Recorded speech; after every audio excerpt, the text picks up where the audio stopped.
All right, good afternoon. We'll be starting the session. So I'm very pleased. Thank you very much for all of you who chose to attend this session this afternoon. It's interesting how busy and how difficult and competitive as the Thursdays become at AAD. In the past, there were just a few options for dermatologists to attend sessions on various diseases by organizations like IEC, but now we have so many competing sessions at the same time. So thank you for attending this very good, I think, and interesting session about Prurigo Nodularis. So for those of you who don't know me, my name is Robert Bissonnette. I'm a dermatologist. I'm based in Montreal, Canada, and I'm the current president of IEC. So just a few comments. This session will be recorded, as we always do, and will be posted on our website. Attendance is usually much lower at our sessions than people looking at the sessions on the web. So numerous people will be looking at this on the web in the coming weeks, the coming months, and the coming years, I hope. The way we have organized the sessions today is that we'll take questions after each of the presenters. So if you have questions, you'll have time to ask them to our various presenters.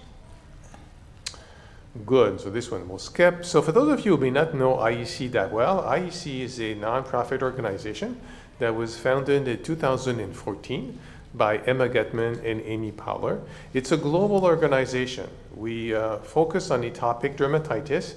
We currently have 124 experts, so allergists or dermatologists located in various countries who have a strong interest in atopic dermatitis and who participate in our activities. We have counselors and associates in all countries that are currently in orange. We try as much as possible to be global. We would like to have more physicians, more counselors and associates in countries that are not currently in orange. So if you're in the room or you know somebody in the room who has a strong interest in atopic dermatitis and who is working in a great country, please let us know or let him or her know that IEC is looking for counselors in those regions. So what's IEC's mission? So our mission is focused mainly on education and on research. So we educate mainly physicians at international events and regional events, physicians that are either allergists, dermatologists. We also plan to venture into other arenas where physicians are treating patients with atopic dermatitis. We also have a mandate to facilitate research in atopic dermatitis. We conduct surveys, we do literature search, literature reviews, we publish position papers, and eventually guidelines in atopic dermatitis. So we are dedicated to increase our understanding of atopic dermatitis in order to be able to improve patient care. And we do this with our symposia, our research, and our publication. We have a number of corporate sponsors. So this is both a disclosure slide and an invitation slide. So it's a disclosure slide for everybody and an invitation slide for those of you working for pharma or biotech companies. If your company name is not there, please don't hesitate. Come to see us. We want to talk with you. We don't only want your funds, but we also want to interact with you. We want your ideas. We like to work in collaboration with our financial partners. Very often, companies came to me with an idea, then I brought it to the larger IEC group, and people said, oh, yeah, that's good, but we could maybe do this and that, and then we partner together, and we end up with something that is more interesting than what the pharma or biotech partner had in mind. So please don't hesitate, come to us if you have ideas or suggestions. So this year will be a very busy year for us. These are all the events where we will be present, where we will have sessions. We were present at the Quad AI meeting last month. We were in San Antonio. We gave, I think, a very nice symposium at that allergy meeting. This is the first time that we're present at allergy meetings, and we all know that many allergists do care for patients with atopic dermatitis, and some allergists make a career around atopic dermatitis. This session is obviously about Prurigo Nodularis. We will be at the ISID meeting in Tokyo talking about pathophysiology of atopic dermatitis and new therapeutic developments. Last year, we were at the RADLA meeting, which unfortunately was a virtual meeting. This is a meeting of dermatologists from Latin America. This year, it's a meeting that is a regular meeting. People will be there physically. We will be there physically. We'll have a symposium at that meeting, which will take place in Brazil. World Congress of Dermatology, Singapore, will have a session on non-atopic challenges in atopic dermatitis. We'll talk about some of the things that we have not talked about often at IEC in the past, including bone fractures and CV risk and mental health issues. At EADV, we will talk about pruritus in patients with atopic dermatitis. We all know that this is extremely important. And at the ISDS meeting, we will have a symposium on basic research techniques in AD. We offer fellowships. We offer 1 year research fellowships, and we offer 1 month shorter clinical fellowships to dermatologists and allergists that graduated recently. You will see in the upper part the fellows that were selected and did their fellowship in 2021, as well as in the mid part those that did in 2022. We currently have a 1 year research fellowship opening for any recent graduate in dermatology worldwide that would like to come to Canada to work with an IEC associate or counselor. IEC manuscripts. So for those of you who work, who are dermatologists and are counselors or associates, if you want to write something, if you have an idea, either from a research perspective or a literature search, please get in touch with us. You can have a look at our website. There's a form in order to submit your ideas. This has to be approved by our research committee, and we're very open to new ideas and initiatives. We've published a number of manuscripts in the past 2 years. I think we have 4 or 5, and we currently have about 5 or 6 that are at various stages of development, including 2 that will probably be submitted very soon, including a treat-to-target manuscript and a manuscript that is looking at use of IGA scales in dermatology. So for any general questions about IEC, so if there are sponsors in the room who would like to know more about the organization and how to partner with us, I would encourage you to get in touch with our CEO, Alan Stiles, who's attending the meeting today, is in the room. So if you would like to meet with him at this AAD meeting, please don't hesitate and send an email.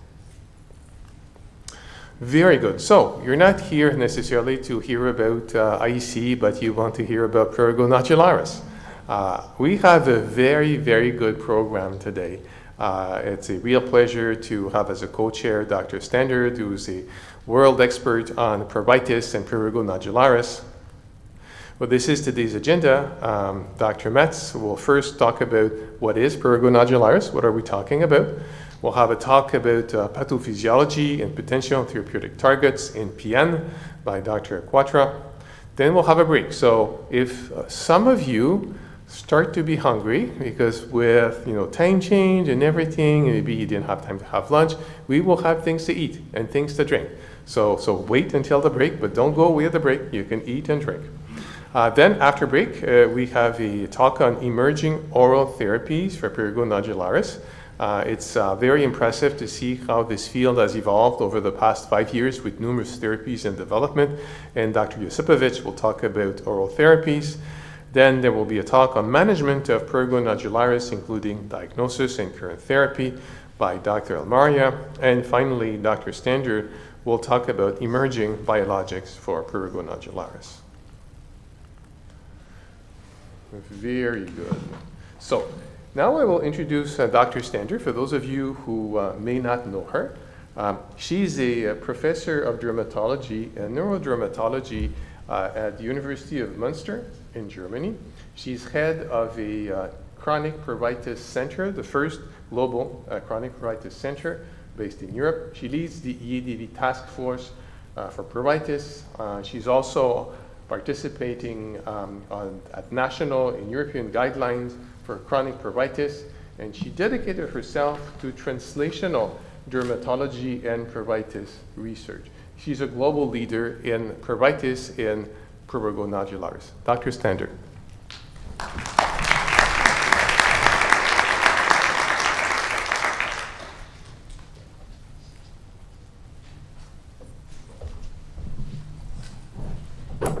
Dear Robert, thank you so much. And the itch folks are here, so I'm very grateful that you decided to put Prurigo Nodularis on the agenda of this meeting here today. And it was really a pleasure together with you to discuss the topics and the speakers. And we have all excellent speakers here today. All of the speakers run in itch centers. So we really have the, how do you say, the A promise. They're here in of the field. We have them here to give their talks today. And it's my really specific pleasure to have this topic because we are fighting in the scientific field for more than 20 years to work on this disease, and now we really have evidence for pathophysiology, what Dr. Kacha will show, for new therapies, what Dr. Elmaria will show. She's part of the guideline team, and also Gil Josipovic, Professor Josipovic, and we work together, Gil, since over 20 years in this field specifically. I'm extremely grateful to the industry to help making this happen here today, because only with your help we could dive deeper into this disease, what is known for 100 years and still a riddle. So now we come to the agenda of today, and it's my specific pleasure to introduce Professor Martin Metz, a friend and a professor of dermatology at the Institute of Allergology at the University Hospital Charité in Berlin. He is also dedicated to itch research since many, many years, has an itch center, is a mast cell researcher, but also a great guy in prurigo, and he will open the play now by explaining us what is prurigo. Martin.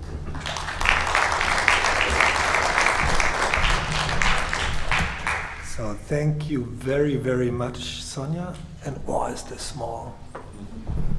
You're good. You get it. I got it, but it's the second one. This one, okay. Got my glasses on, but still.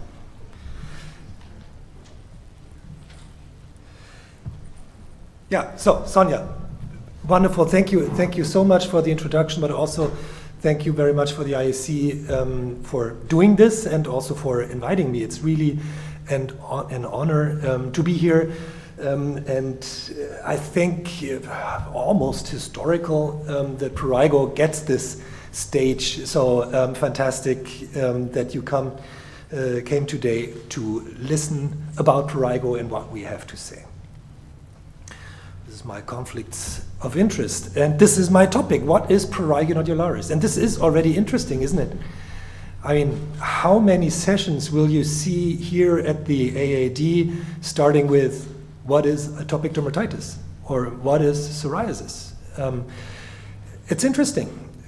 Although Prurigo has been, I mean, in the textbooks for decades, we still have to discuss, we still have to learn about what is Prurigo. And I hope that I will be able, and of course all the other experts here in the room, that will later present will for sure be able to give many answers on this and make us all smarter in this case, I think.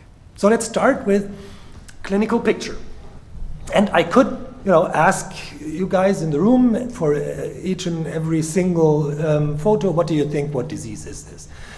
Now, since I had quite a big spoiler alert before, you might guess already that it's prurigo, but I am pretty sure that the vast majority here wouldn't have a problem by just looking at these pictures without even asking the patient a question to say that, hey, this is prurigo.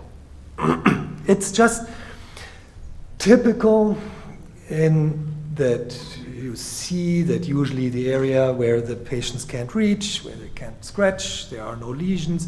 There's basically no other disease that comes to mind, even if we wouldn't say, okay, this is super typical prurigo. It's just no other disease that, at least I would think here by looking at these pictures. And if then we, what we should do, talk to our patients, we get this information that it's terribly itchy, and then basically you have already your diagnosis of prurigo. And of course, it's not only the back.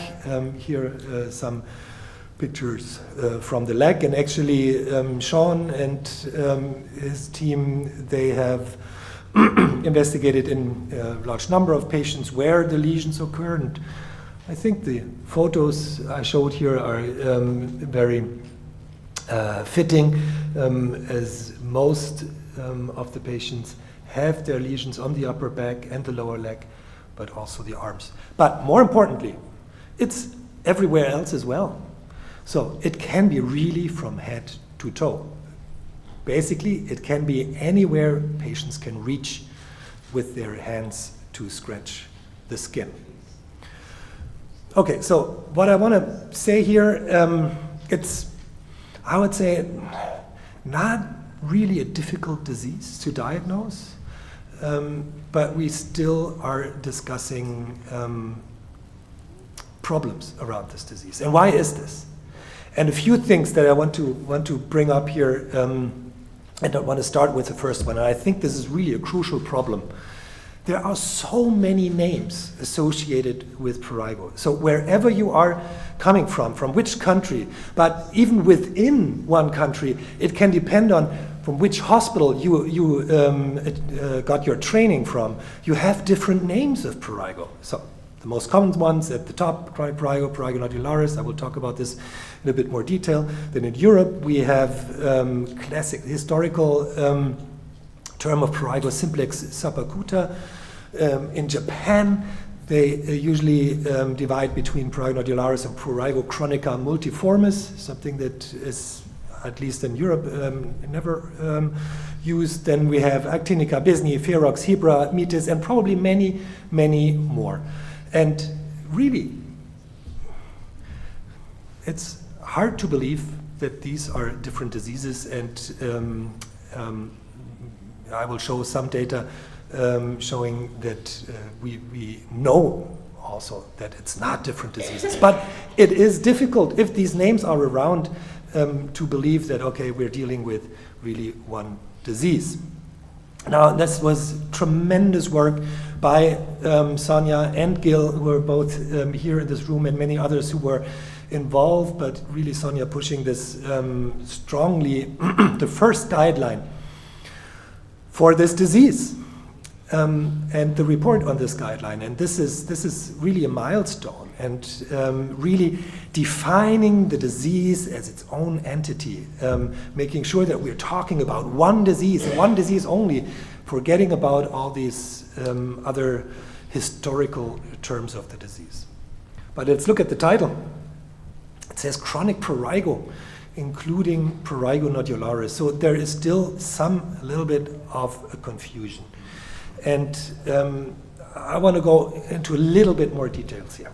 So chronic prurigo, and this is what is defined also in this guideline work, includes lesions, highly pruritic lesions that can be nodular, that can be papular, that can be plaques, or that can be umbilicated lesions. And in many patients, it's not only one of these lesions. Actually, in most, you will find at least two, and some even all four types of lesions. And if you're going to be precise, then the nodular prurigo, so prurigo nodularis, is the one with the nodules. I mean, that's sort of within the name. So that's why you see here in the guideline the chronic prurigo, including prurigo nodularis. Okay, to make things a little bit more complicated, our beloved American colleagues had an expert panel consensus, which I think is also super helpful and important, that this also becomes a big topic in the US, and it's actually an excellent overview that is provided here by Serena, Gil, Sean. They all will be talking here later on. And I picked one thing out of this expert panel consensus. So first, it's management of prurigo nodularis. So really talking about prurigo nodularis. And what you guys wrote is, you acknowledge that we as Europeans use the overarching terms of chronic prurigo with the subclassification as mentioned before with the subtypes. And then you state that in the US, the general term Prurigo Nodularis is preferred to encompass all variants because it is considered sufficiently descriptive of the basic clinical picture. So correct me if I'm wrong, but what this means is we're talking about the same thing. It's the same thing with just two different names, chronic prurigo, Prurigo Nodularis, so in this term. Now, I still don't think that this is the ideal situation, because when some people talk about Prurigo Nodularis, they're talking about really the nodular part of the prurigo. But if this is understood and if it's made clear that we're talking about one disease, then this is already something. Coming again to some of the clinical pictures, just to make this point again. Yes, most of these lesions are nodular, but they're different size nodules. So some have large nodules, as you can see here. Some have smaller nodules, and some have mainly papules. And then you have these umbilicated lesions here as well, usually in patients who have nodules on the back and then umbilicated lesions somewhere else. So it makes perfect sense to give it one name. Here in the US, it's usually used Prurigo Nodularis, but encompassing all variants, or the term chronic prurigo. And sometimes I will just call it prurigo to make it easier here. Okay, so I think this different names aspect is a problem, also for dermatologists in private practice. But then something that we constantly hear, and therefore it's also nice that we're here now at the IEC, where atopic dermatitis is usually the main topic, that many colleagues say that, hey, isn't it all just atopic dermatitis? Why do we speak about a different disease? And just let me tell you briefly, it's not. It's not atopic dermatitis. It is a disease in its own right. And I'm sure that Sean will talk a little bit more when he talks about the pathophysiology, to give some details on the different aspects in the pathophysiology. The only thing that I want to show here is actually work from Matthias Augustin, who's also here, where they looked at a large number of insured people, prurigo, more than 4,000, and non-prurigo prevalent adults, and looked at tons of things. So this table is, 5 pages long, and I just picked a few showing the comorbidities that these patients had, so at least in their files. And yes, you see more patients with atopic dermatitis, so it's 15% as compared to about 3% here. But it's just one of the comorbidities that these patients have. They have a huge number of comorbidities. You also see this with kidney disease, with diabetes. Almost every disease that was looked at was higher in patients with prurigo. And yes, some patients have the atopic dermatitis as the start of their prurigo that they get at some point later in their life. But this is just the same for a patient with diabetes or kidney disease. So prurigo is not atopic dermatitis, even though we have overlapping treatment also for these patients. Well, and then there's also the usual true general lack of knowledge about the disease. And I just last week had a patient coming in, and really from the first look, everyone here in the room would say, okay, this is a prurigo patient. And he was treated for scabies for the last 7 years, again and again and again and again. And you wonder why. And this was by dermatologists. So there is, and probably you have had these experiences as well, there is this problem. And actually Serena last week mentioned something similar with erythropoietic protoporphyria, where she sees patients and a majority of these patients actually had prurigo nodularis and not EPP. Something where you would say, hey, how can that be? But it happens. So we need to talk about this disease. We need to discuss with our colleagues that this is a disease in its own right, and that we need to treat these patients as prurigo patients. Well, and then there's one final one, and that goes along with everything else that I mentioned before. So all these different names and the different type of lesions that we see that, as I always said, well, it can't really be one disease because it's so heterogeneous. And I would go as far to say that no, it's not. It's quite homogeneous. It's just heterogeneous before it becomes prurigo. But once it is the disease prurigo, it's rather homogeneous. And I just want to give a few of the examples where people have looked at these different clinical phenotypes and then looked more closely on how they differ. And so this is work from Japan, and I said before they have historically a classification into Prurigo nodularis or Prurigo chronica multiformis, which is basically everything else but nodules in prurigo. And they looked at various things, and I just picked here the histochemistry, immunohistochemistry, and you see a number of mast cells elevated but similar in both groups, number of CD4 and CD8 positive T cells elevated in the lesion but similar in both groups, undistinguishable. We did something alike many years ago, and as I said, we had this classification into Prurigo nodularis and Prurigo simplex subacuta, which was mainly the papular type prurigo. And here we looked at blood vessel, the overall blood vessel area and epidermal thickness, because that was something that we see is strikingly different between prurigo patients and healthy controls. And again, there is no difference on this level between these clinical subgroups. And finally, Sonia and her team had a wonderful publication with more than 1,000 patients with prurigo with different clinical phenotypes, so those with nodules, with papules, and so on, and with all. And I'll just give you the headline here: similar clinical profile and burden across all of the clinical phenotypes. So we really are talking about one disease.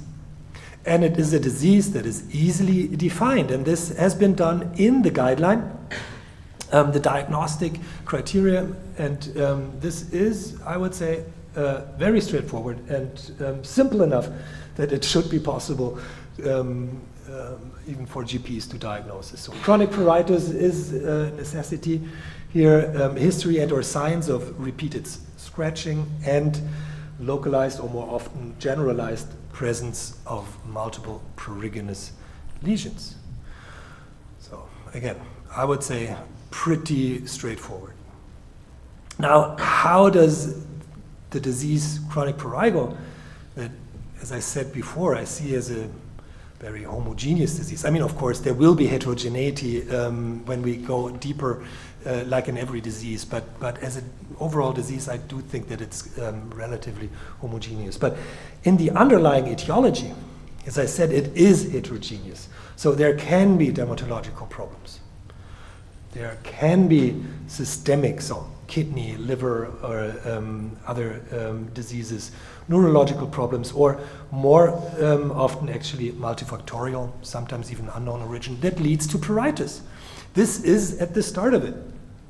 And only when this becomes a chronic situation where the pruritus leads to the scratching, and in those patients that are susceptible for it, they then develop these secondary scratch lesions that itch again, and they need to scratch further, and so on and so forth. So having this chronicity phase where we have a peripheral and central sensitization processes, then we get into the homogeneous disease, chronic prurigo. which I hope I was able to convince you here. And my last clinical pictures here, just making this point again with the itching and scratching, and where we usually see this butterfly sign on the skin where the patients can't reach. This already tells us that the disease in itself is an itch disease. And what we see on the skin is just secondary to the itch that these patients have, but of course this then drives the disease. But we should not be fooled. Of course, patients find ways, and I explicitly took a picture of a woman here because in my experience it's usually the women that are much more inventive, find ways to scratch, and then you can be confused. All right, so a little bit more around prurigo, and it's really funny. Usually it's not like this, that when you give presentations and basically all of the publications that you present, the author is sitting in the room. So this is the case here, which is fantastic. But, just a few numbers on epidemiology, which is difficult for the reasons that I mentioned before, but also because I think the quality of ICD-10 coding is not as good. But this is what we have at the moment. This is data from Germany, from Matthias' work that I showed also before. What we see here is, yes, it is a disease of the aged. So the highest prevalence is in patients 70 plus. But we also, prevalence gets low, but we have these young patients. And at least in the itch centers, all of us have seen patients 20 years or younger. Same is true here for the UK data. And I picked 3 publications covering UK, USA, and Germany on the numbers of for the prevalence. And there you see that it does become a little bit difficult. So if we look at the UK, it's a primary care database covering about 14 million people, and there's a prevalence of 0.03, which is super low. But then they had a very strict criteria. First, it was really truly PN only, so it was really asked for nodules. So leaving out all the other prurigo, and there had to be the diagnosis of PN at least twice within 6 or 12 months. I'm not 100% sure. So very, very strict. In the US, there were 2, so in one publication with 2 different databases, Medicare and the US claims database with quite different numbers, 0.15% for the Medicare. And I think the explanation was that the Medicare is a rather older population, which could be one reason for it. It was also only L28.1, but I understand that this is more commonly used as a code. In Germany, it was insurance database. Since we have less Germans in our country, the numbers are lower, 2 million, and here it was differentiated between L28.1, nodular prurigo, and the other prurigo. And surprisingly, it was higher for the other prurigo, even though we know that the nodular is the more common form. But this, I think, just shows us that there are difficulties for us giving the right. That many are not making the distinction between 28.1 and 28.2. But I think we can safely say that prurigo has a prevalence of maybe something around 0.2, 0.3. Coming to the burden of the disease, and I will only say a little bit about this. And first, I again just show the pictures, because this is the one disease where I think we should be able, just by looking at the skin, to understand how much or what this means for the patient. Because it's not only that we see something on the skin, like we also do for psoriasis or for other diseases, but we see the itch. So everything that we see on the skin is this the horrible itch that these patients have, that they have to scratch until it's bleeding. So, I mean, this already tells us that these patients must suffer really, really badly. And one data, again, here from Sean Quadra's group, comparing diseases. I'm not a big fan of saying, hey, my disease is the worst. And, but what I would take out of this is, look at the DLQI, comparing here PN, AD, psoriasis. Just remember that it's at least as burdensome as these other diseases that we know for so many years. So acknowledging that this is a disease that is horrible for the patients, I think is important, and that is also reflected, for example, in the sleep. Now the burden is more than how it affects quality of life and so on. The burden the patients have is also due to the comorbidities that they have, and they have tons. Now this is a huge list, and you probably can't see all of it, but it's in detail also not important. It's just that there are so many comorbidities. So this is Sonia. Sonia's group here, again, including many European colleagues, looking at the comorbidities in prurigo patients. And if you look at here all of the countries together, you see high blood pressure, back pain, heart disease, all above or around 20%, high rate of depression, diabetes, all of this, so high rate of comorbidities. Not all of them are because they have the disease. It's just an old population, older aged population, but it places an additional burden in addition to what they have. But some of the comorbidities may also be associated with this disease, either because they cause depression. I mean, if you would have itch for 5 years every day, can't sleep, I think all of us would get depressed. So you'll find this here. But also some of the diseases, like kidney disease, for example, may contribute to the disease and to the development. Same is true for the US. Again, here, Sean Quadra's comparison between prurigo, atopic dermatitis, and psoriasis. And again, you see rates of comorbidity. So the lighter the green or the darker the red, the higher the rate is. You see that it's always highly prevalent and highest prevalent in prurigo. The only sort of similar thing is pulmonary disease between AD and PN, but I would guess that this is allergic asthma, and in PN it's rather COPD. Okay, so this is just something that we have to remember. Our patient is terribly affected by the disease, but there are additional problems that these patients also have because of these many, many comorbidities, which makes it sometimes difficult to treat these patients. And at the end, I want to briefly give some examples on what we should do when we see our patients. How should we assess prurigo? And I picked the three, I think, most important things, and this is regarding the itch itself, the activity of the disease, and the control. So, to ask for itch intensity is, I think, the most important thing that we have to do. And there are many ways to do this. One way is a numerical rating scale, looking at the worst itch. Sometimes it's called peak pruritus itch, and sometimes a VAS is used, visual analog scale, or a verbal rating scale, or whatever. At least that it's asked for is the important bit about it. Activity is a helpful information.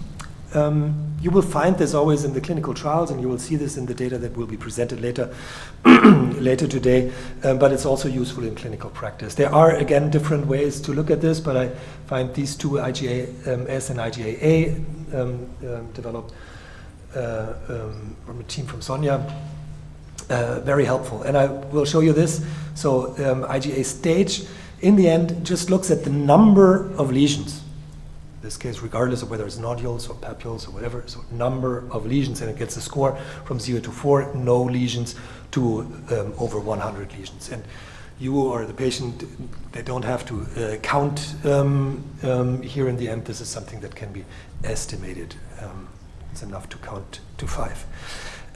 So this is the number of the lesions, but we also know that there are some patients with not as many lesions, but these are tremendously difficult for these patients to cope with, and therefore the activity aspect is also important. So looking at the individual lesions, showing whether they have excoriations or crusts, and again score from 0 to 4. None of the lesions have these excoriations or crusts. Going up to the majority of pruriginous lesions have these excoriations and crusts. So again, something that you will see in most of the data on the clinical trials as well. Something that you won't see there, but which you will hopefully see soon, is the Prurigo control test. Something that actually Sonia and I co-developed, and Sean helped doing the US validation on this. So this is validated in German and US English. Currently there are translations ongoing for more than 15 languages. And what it does, it allows for the assessment of the disease being controlled or not controlled. And this ultimately helps, or can help tremendously in making treatment decisions. So do we need to go the next step in the ladder or not? Let me introduce you to the Prurigo control test. So it's a very simple tool, 5 questions, 5 answer possibilities. Every answer possibility gets a point score, and all of the values added together. Not too difficult, 5 questions. You have a score from 0 to 20. 20 means fantastic, complete control. Patient is certainly absolutely happy. And the worst is 0 points, no control. The patient is not at all under control. And the important bit is that there's a cutoff value, and this is 11 in this case, calculated to be 11. So if the patient reaches an 11 or higher, then you can assume that it's a well-controlled disease. And we use this on a daily basis in the clinics and see this as a very, very helpful tool. And as you can see, it's super fast. The patients can answer this within a few minutes, and we can calculate 1, 2, 3 also relatively fast. So with this, I end this bit. I just want to remind you, if you okay, you have only very limited time, you're only going to do one thing, then ask for the itch. Itch intensity is the most important thing for these patients. So these are my conclusions. I hope I convinced you, maybe you saw it already before this presentation like this, that Prurigo is an entity in its own right. Whether you might call it chronic prurigo or Prurigo Nodularis, it is a disease in its own right. Chronic pruritus is the basis, and then there are sensitization processes, and we hear about this a little bit more, and repeated scratching that leads to the pruriginous lesion that keeps it going, and then it becomes a horrible disease for our patients. And we need to treat them well, and to be able to treat them well, we need to use the tools that are available to show that our patients are adequately treated. Thank you very much.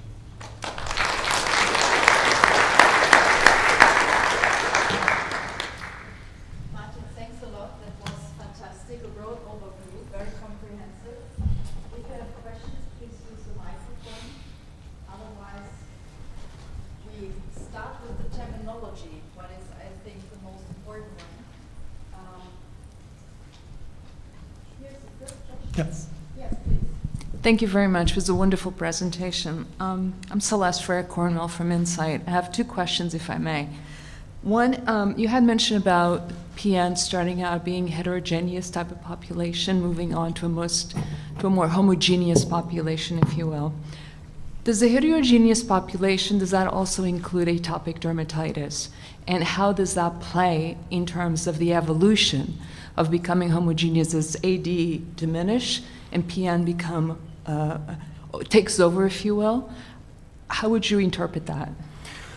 It's a good question, but also a difficult question to answer. So, I mean, this is from the experience that we have in the patients that we continuously see. We do have patients that have basically their atopic dermatitis as they had before. It's there, and you see typical lesions, and they then go on to developed at some point in their time the chronic prurigo, which is not necessarily on these lesions.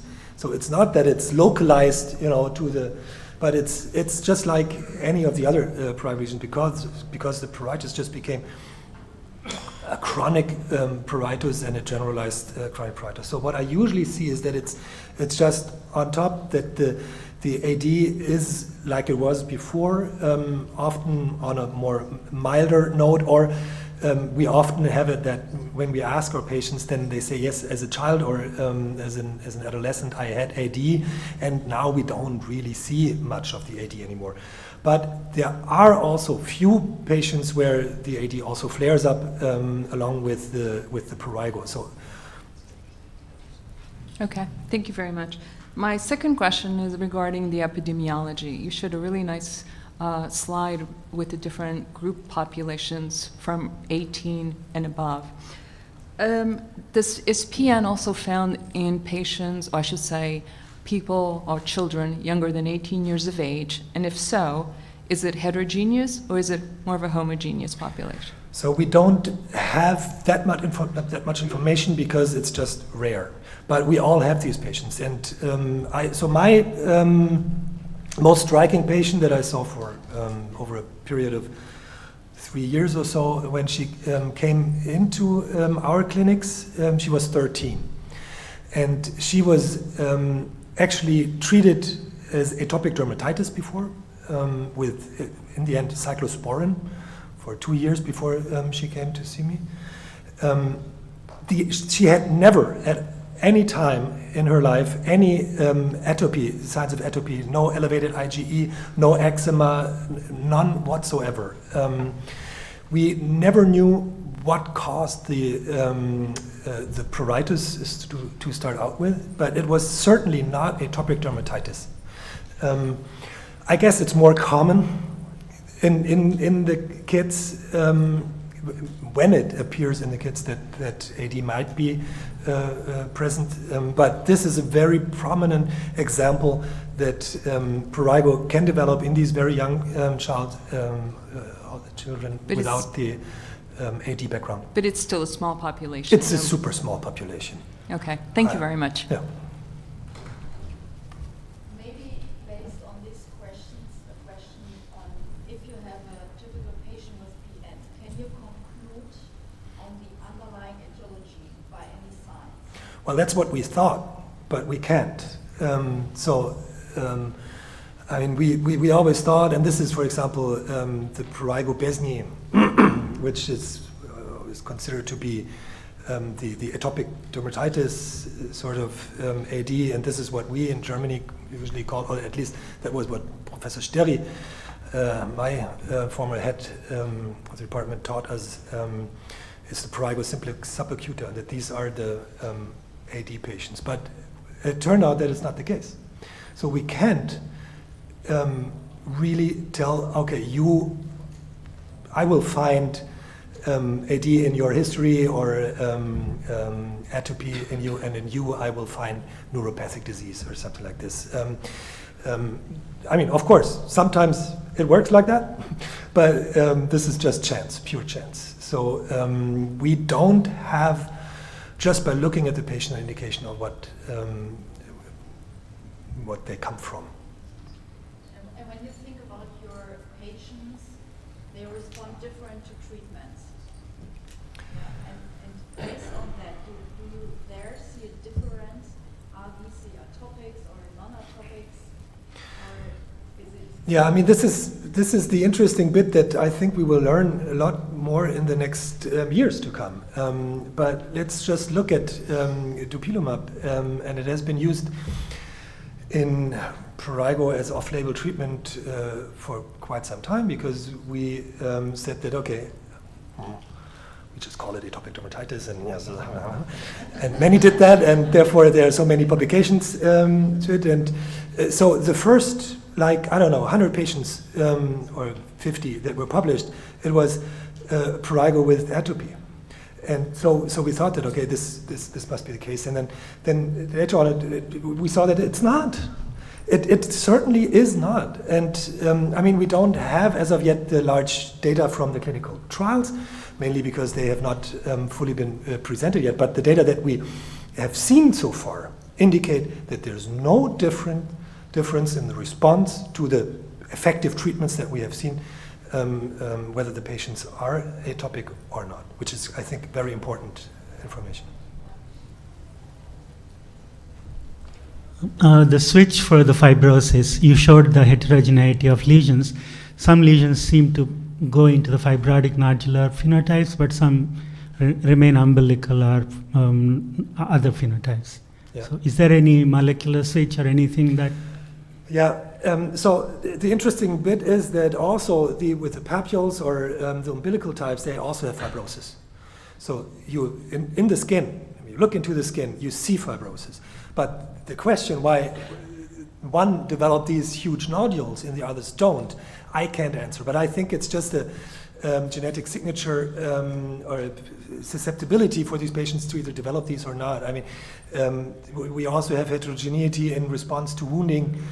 Some have super healing skin and others not. Maybe it's there.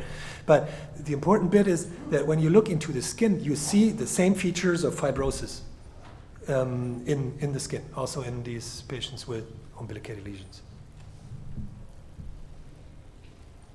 So regarding the terminology,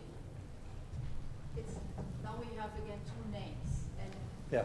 we had hundreds of names before, and now it happens again that we have two names for one disease. And how can we come to a conclusion here? I don't know. I also see this as a difficulty. And just as an example, for us, for example, in Germany and in all of Europe, we have also the approved drug, dupilumab, which is approved for prurigo nodularis. And German doctors have been trained that prurigo nodularis is where there are only nodules. So we have a proportion of patients who cannot officially get this treatment. I see this as a problem. Now, in the US, it's not because we have prurigo nodularis, but we're a global world. So I can only say I see this also as a problem, but I don't have the solution. Maybe you have, or Sean, or Gil, or Serena. Do you have a solution? We have a clear terminology, and we have our global group organization, the IEC, that gives us the guidance on the definition of our terminology. And there it's chronic prurigo. It's something that is 1 centimeter above. Yeah. So my concern is that sooner or later authorities come and say, here, what you showed Yeah. here is not moderate, because they can also read Yeah. official language. So Sonja, I can tell you what, and you might not like it. What I actually thought, the one compromise would be if we just call it prurigo. Then it's the word that both are using. No, I like that. And the US Americans dropped the nodularis and we dropped the prurigo. Oh, you like it? Okay, it's good. Because that's, yeah.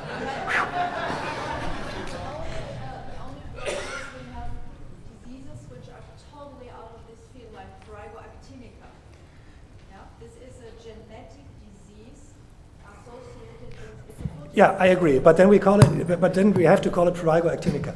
But acute prurigo. I mean, this is something. I mean, we call it Strophanus infantum. So I mean, acute prurigo. This is. Good. Let's call it prurigo. So who's in favor of calling it prurigo? Yeah. Yeah. Okay. We got it. Okay, but you got your talk, so thank you so much for coming here.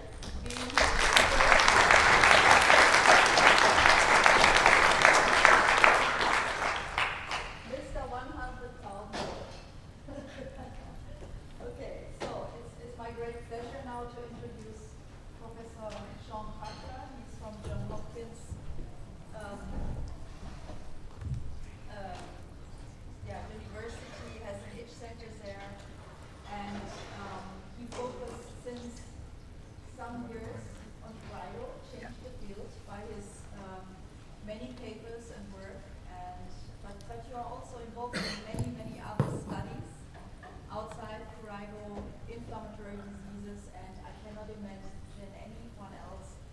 bringing us closer to the pathophysiology and identification of novel treatment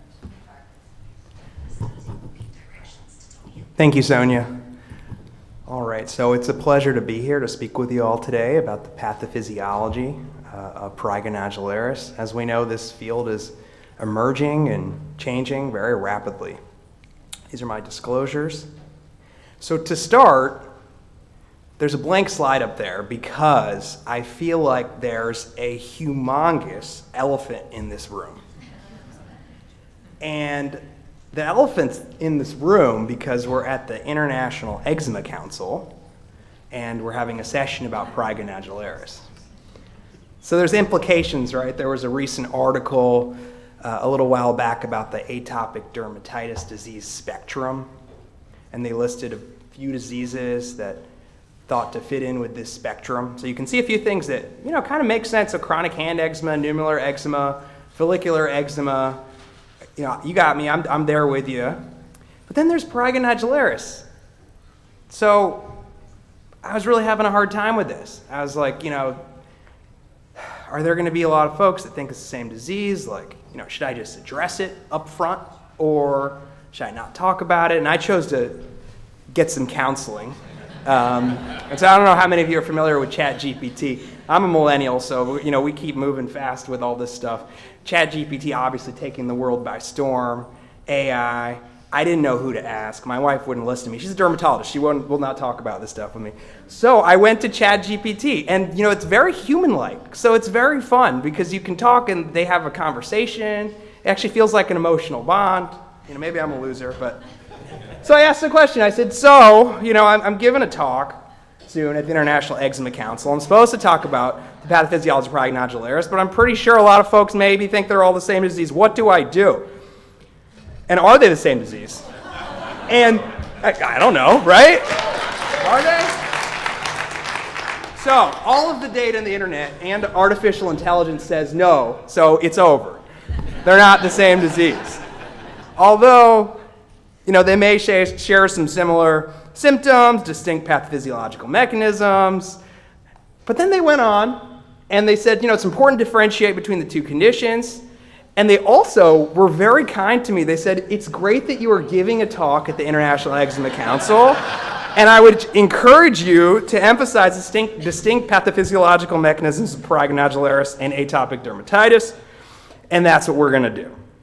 So, this is not what we're talking about today, concomitant Prurigo Nodularis and atopic dermatitis, but I need to show you the picture. We need to make sure we get this out of our head. You can see these eczematous plaques here. You can also see Prurigo Nodularis. This patient has atopic dermatitis and also prurigo nodules. This is what we are talking about today.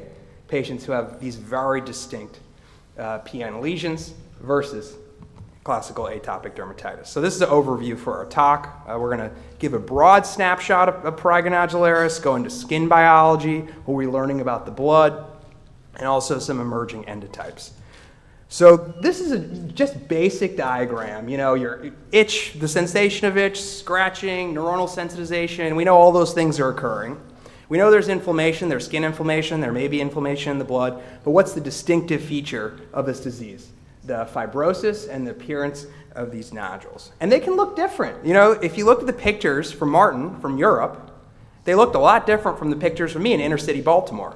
Some of my patients, you know, have very fibrotic lesions. Some of them, like this patient right here, it almost looks like keloidal plaques, but they're actually coalescing prurigo nodules. So it can really have a distinctive pathophysiology and clinical appearance. So let's zoom into the nodule. What are we going to see? Well, you can see that layer of hyperkeratosis, acanthosis, and you can also see in the dermis, you have areas of dermal fibrosis and inflammatory infiltrate. You can really appreciate that dermal fibrosis there. Oftentimes there's pseudoepitheliomatous hyperplasia as well. And when you zoom in, you can see a diverse inflammatory infiltrate, so lymphocytes, eosinophils, neutrophils, all these mediators. So in my lab, we also use a lot of cutting-edge technologies. One of those is imaging mass cytometry. So we took biopsies from patients, and we looked at a lot of the different cell types that emerge. And you can see, some things that make sense. There's much more keratinocytes. Yeah, well, if there's a lot of acanthosis going on, that makes sense. Also, CD3 T cells and myofibroblasts. Those were a few are the biggest hits when you look very broadly at all of the cellular composition of a prurigo nodule. So moving into the skin, the broad view we'll all have is we know that these nerves are going to play a central role. We got thinly myelinated A delta fibers, we have unmyelinated C fibers. Those are going to be super important to transmit this message along to the dorsal root ganglion, the spinal cord, and the brain. And in the skin, we can see a variety of different cell types. So you can see eosinophils, neutrophils, mast cells, macrophages. We know now a lot of these very crucial cytokines that are important in disease biology. We also know a lot about the neurotransmitters, CGRP, substance P, and also the crosstalk between neurotransmitters and cytokines. That's really been an exciting area of development. So we're going to talk about 3 areas in the skin. We're going to talk about immune dysregulation, fibrosis, and also neural dysregulation. So to start with, in terms of type 2 inflammation, we can see what is the evidence of type 2 inflammation in prurigo nodularis. Well, our group did actually the first RNA sequencing study, bulk RNA sequencing study in prurigo nodularis. And when we looked at different gene sets, we looked specifically at type 2 inflammation. You can see the IL-4 receptor alpha, yeah, that's up in lesional skin. And then you can also see IL-13's up, IL-5's up, some of these different pathways. When you look downstream, we know that phospho-STAT 6 is elevated too, which is downstream of IL-4 and IL-13.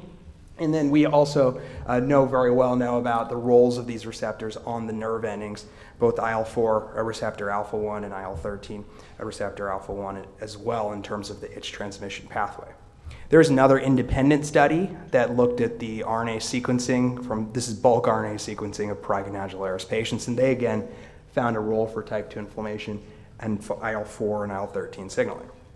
So now we'll talk about periostin. Gil had a very nice study looking at increased periostin in prurigo nodularis patients, also associated with itch intensity. We found very similar things, and actually on single-cell analysis, we also found that periostin had a connection with neurons, suggesting a fibroblast neuronal axis in prurigo nodularis. This is important because there's a recent Cell Reports paper a few years ago by scientist Santosh Mishra, who found that periostin actually signals it's on these free nerve endings. So that's really important, and it's also involved in type 2 inflammation, so something important to think about. It's also increased in a lot of other conditions like scleroderma, et cetera. IL-31.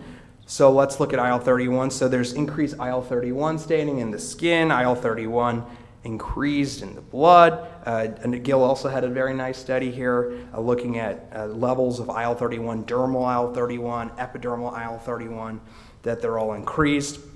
And there's a prior study many years ago showing that in PN there was higher levels of IL-31 RNA.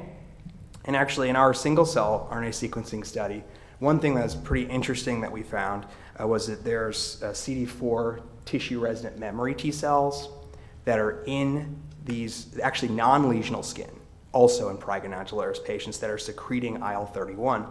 So relating it to kind of the clinical practice, what we saw from the phase 2 nemolizumab study was that there was some evidence or suggestions of durability from week 8 to 18. There remained around a 50% improvement in itch. So this may be one of the reasons, if there is a durable response. We're going to get more data on that because there's phase 3 studies feeding into the open label durability study. So we talked about IL-31. Let's get a little bit more information now about what's different between atopic dermatitis and prurigo nodularis. One thing I found, so doing some of these bulk RNA-seq studies, is you get a lot of junk sometimes, and there's a lot of differences even by different ethnic and racial groups. Emma Gutman's done some really amazing work in this area.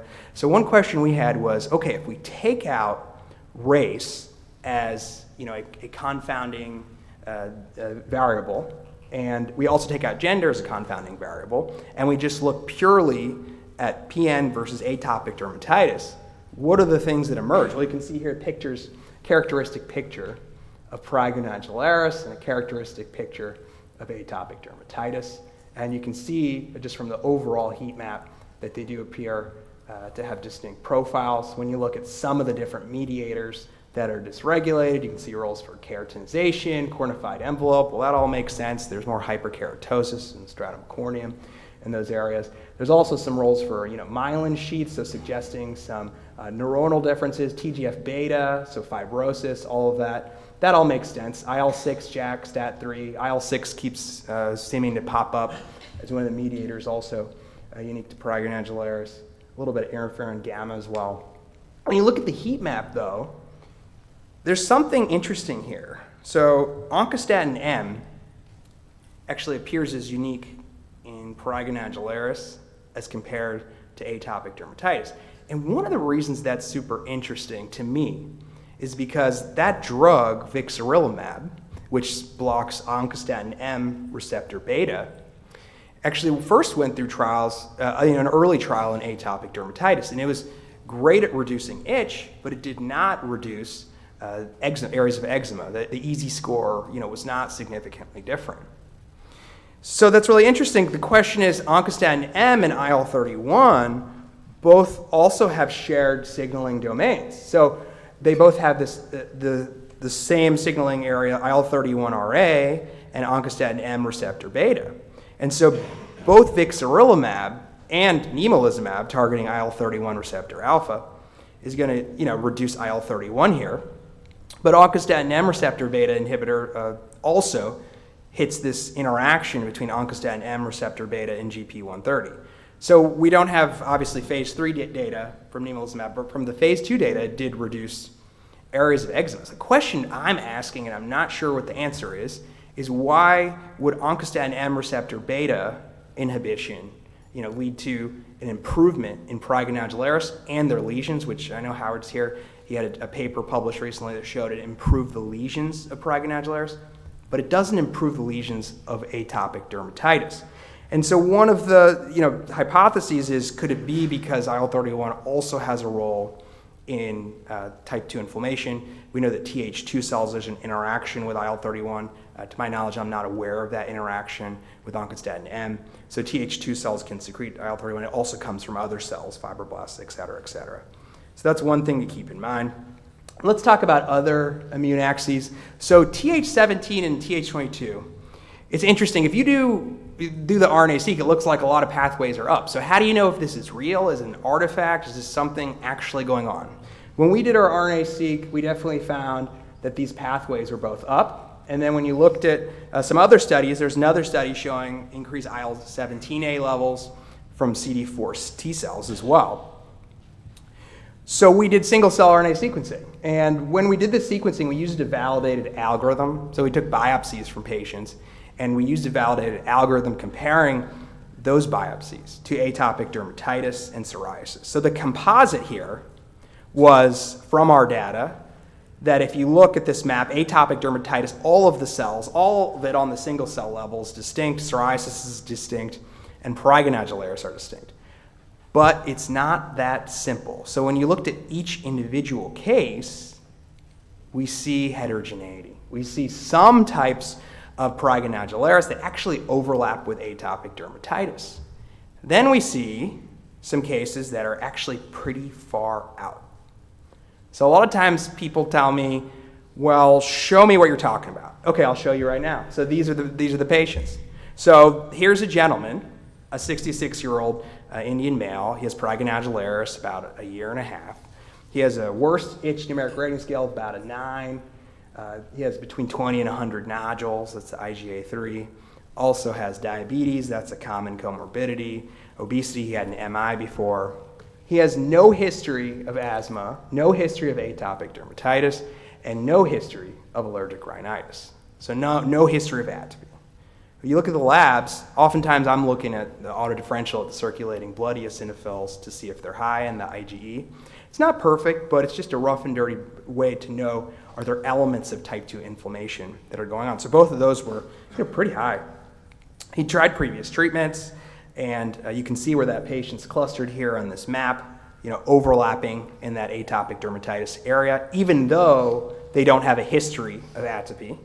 Patient got dupilumab therapy, and they improved significantly. You can see just how clear this patient ended up being after therapy. So to me, that makes sense, but more broadly, this case highlights how it may be dangerous if there's going to be comparisons between atopic and non-atopic in prurigo nodularis. Because what is the definition of atopic? If you're including seasonal allergies, as one of the definitions of atopy. Well, 25% of the population, 30% of the population has seasonal allergies. You can't really include that. Asthma, and then a history of atopic dermatitis. To me, the real way to stratify these patients is an axis of type 2 inflammation. And now we're seeing, there's elements of similarities in PN and atopic dermatitis, in chronic itch unknown origin, and bullous pemphigoid, a lot of these different diseases. So to me, it goes beyond atopy, non-atopy. It goes towards type 2 inflammation in that axis.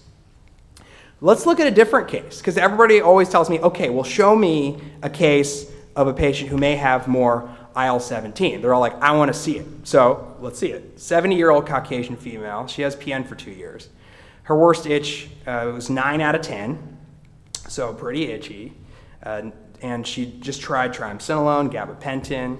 You can see where she stands on this graph. You can look at the nodules, and you can also see we looked in her blood that she had elevated levels of IL-17, and she did not respond to any immunomodulator therapies that were tried in this patient. Another patient, 30-year-old female, 2 years history of prurigo nodularis. Her worst itch is about a 10, anxiety, depression, obesity. You can see her right here on this scale. She also didn't respond to traditional therapies. We looked in her blood, and what did we find? High IL-22, high TNF. This patient actually, her disease got better on abrocitinib, so one of the JAK inhibitors that's able to target multiple cytokines. And then finally, type 1 immune dysregulation, there's elements of interferon gamma as well. So on to JAK-STAT signaling. We know that the JAK-STATs can target IL-4 and 13, IL-17, 22, 31. So the JAKs are going to be able to target some of the key cytokines that are important in this disease. Off-label, I've seen success in my patients. I know others have as well. And you can see in the skin that there's elevated STAT6, of course, that's related to type 2 inflammation, but there's also elements of increased STAT3 and other immune axes. So let's go on to fibrosis. When we did a comparative transcriptomic study comparing prurigo nodularis to atopic dermatitis and psoriasis, the gene signature for TGF-beta or fibrosis is one of the things that stood out. When we did single-cell RNA sequencing, you can see here that fibroblasts and myofibroblasts, so in lesional skin, you can see that that's appearing, especially myofibroblasts, that has a more significant portion. So associated with tissue remodeling as well. And when we look further at the fibroblasts, and we looked at multi-center data, other fibrotic diseases are also more common in PN patients. So systemic sclerosis, idiopathic pulmonary fibrosis, hypertrophic scar, renal sclerosis. And when we look specifically at the subclusters in prurigo nodularis, you can appreciate here that there's very unique subcluster. We call it FB1, but basically when you look at those genes of the fibroblasts, you can see that they actually have a very similar signature to cancer-associated fibroblast-like genes. And this is surprising to us. And we looked at it, you can see compared to atopic dermatitis, psoriasis isn't even really on the map here. It seems to be higher both in lesional and non-lesional skin. So then the question we asked was, if these patients, even in their non-lesional skin, they have features of these genetic elements of cancer-associated fibroblasts, what does that mean? Are they at increased malignancy risk? And that's something that we found through this data that more patients had SCC in situ, breast cancer, squamous cell carcinoma, and colorectal cancer, all associated with these cancer-associated fibroblasts. Gil and I had a conversation about this. I think he's seeing it as well. Some of these patients having squamous cells in their skin. So these are our patients. You can see the areas of PN. You can also see the areas of the SCC. So let's go to neural dysregulation. When we look and we compare these diseases, you can see that, again, one of the key features here is this neural dysregulation compared to atopic dermatitis and psoriasis. And I think if you look a little bit at our expert statement that we made a few years ago, it's very interesting the way we went about labeling the therapies. And I was thinking about this when I was trying to describe neural dysregulation. Why did we do this? We had both arms, immunologic therapies, neural therapies. Why did we do that? And to me, that highlights a little bit more the role of neural dysregulation that is especially important in prurigo nodularis. So this is one of my patients with prurigo nodularis. And of course, they have less intraepidermal nerve fibers, but in the dermis, they have these super coiled, hypertrophic nerves. This is from Sonia Standers' lab, really fundamental work to me that I believe is incredibly important to understand this disease. You can appreciate here in healthy skin the nerves in the epidermis. You can see that they're less common here in the epidermis, but in the dermis you can appreciate that thickening. So that's one key feature of neuronal dysregulation. Other things we see, obviously the dermal neuronal hypertrophy. There seems to be a little bit more nerve growth factor in prurigo nodularis in the dermis compared to atopic dermatitis and other diseases. So neuroinflammation in PN, we know there's increased neurokinin 1, also calcitonin gene-related peptides. So we talked about that feedback loop. We're starting to emerge. There's a lot of these neurotransmitters that are elevated, increased in the skin. We know there's a lot of cytokines that are increased. We know there's crosstalk. As more of these neurotransmitters are released, there's going to be more immune cell release as well. One thing that's emerging to me and to all of us is that by trials, we're actually learning a lot more about the pathophysiology of the disease. So we learned through the serlopitant trials that neurokinin 1 inhibition may not be the dominant route to treat prurigo nodularis. From everything we've seen so far, it appears targeting the immune system is going to be the best way, but there's definitely going to be unique subsets of patients. And we also see incredible angiogenesis from our patients. As one of our patients is also the single cell data just to see just how incredible that increased blood vessel deposition is. So let's shift to a topic that I find really interesting, blood biomarkers. So when you think about it, where's the itch? I was polling just derms and colleagues, and I was like, where do you think these patients are itchy? And almost all of them are like, the nodules. We think it's in the nodules. We're going to do intralesional Kenalogs or steroid injections. It's the nodules that are itchy. But actually, if you ask the patients, once we did, 2/3 of patients have itch both in the nodules and in the interlesional normal appearing skin, which suggests this is actually elements of a systemic disease. And is it in the blood? Well, let's look at these immune axes again in the blood. So for type 2 inflammation, yeah, we found more IL-13. There's more IL-31. Also looks like from there's more actually IL-4 from natural killer T cells. There's more periostin as well, which also may suggest elements of a systemic fibrosis disorder because that's increasing scleroderma. Gill also did a great study finding very similar findings of the IL-13s that were pretty much in alignment that's increasing these patients at important axis to target.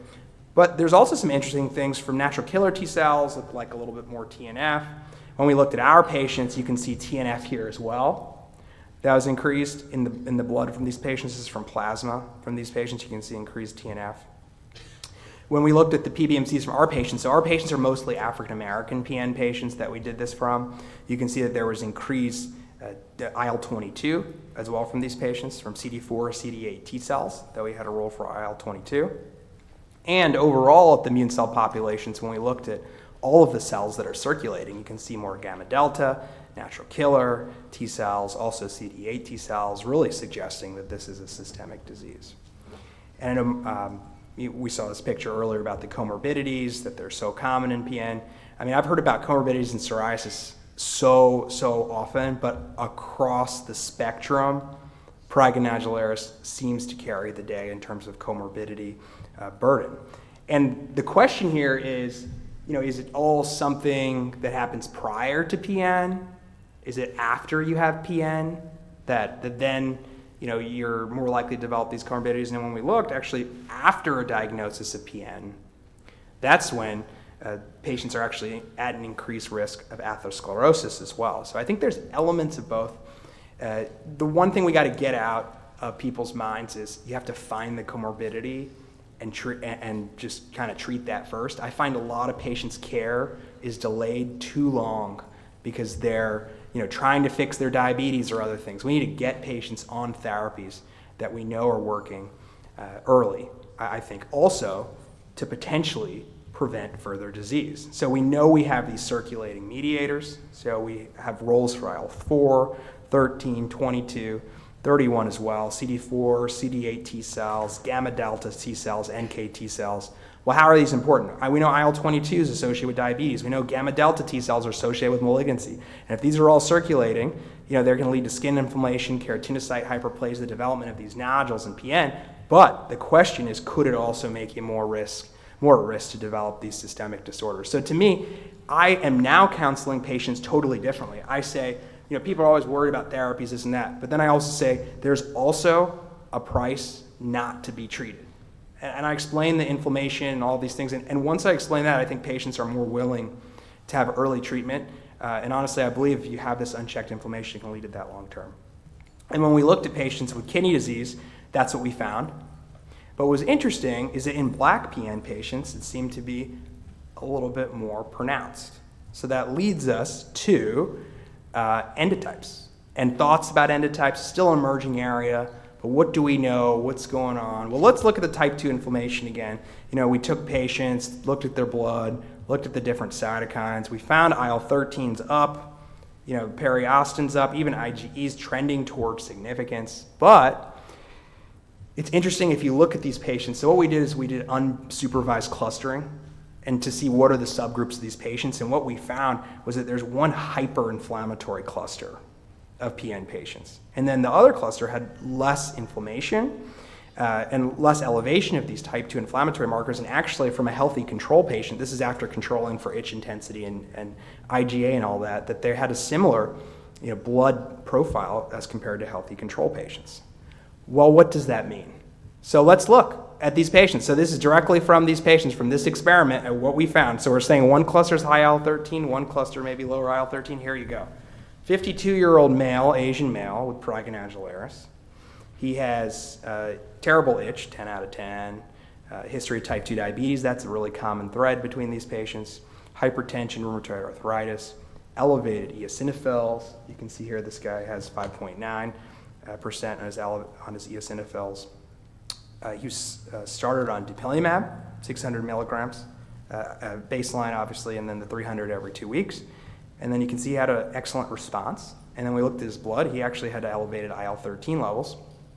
This patient, it makes sense. And if you actually look at these lesions too, you can see a huge degree of erythema. Oh my gosh, there. So it's, you can kind of see the type 2 inflammation in this patient. But what about the converse? So this is a 59-year-old female. She presents with 5 years of PN, 10 out of 10. I see a lot of African-American patients in inner city Baltimore, breaks my heart, that have very severe disease. And you can see here in this patient that they also had lumbar disc disease, eosinophils, no elevations in IL-13, failed a bunch of treatments, was on dupilumab, and nothing has helped this patient. And you can see that she did not have any significant differences in IL-13. So there's certainly some heterogeneity. One thing we've picked up on as suggestions of is racial heterogeneity and ethnic heterogeneity in PN. And just look at the nodules, especially this one right here. Look at how fibrotic this nodule is and compare it to the pictures that Martin was showing us earlier, in Caucasian patients. So that's one of the things that we've been exploring. And actually, this is some data that's it's under review right now. Just got the revision that we're putting in that finds actually a polygenic risk score for Prurigo Nodularis. So there is a genetic basis for folks that are more likely to get a nodule versus not. And if you look, African and Asian ancestry folks did have an increased risk of Prurigo Nodularis. This is all more unpublished data from somatic mutations in the skin.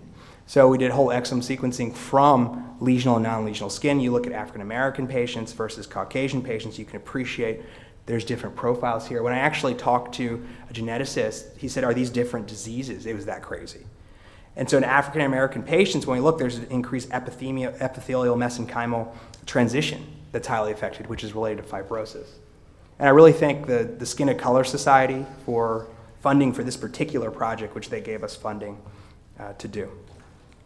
When we go back at our gene set variation analysis data, there's suggestions here that European Americans may have greater type 2 inflammation than African Americans. When we looked in the blood, we did a cluster analysis. We found 2 clusters.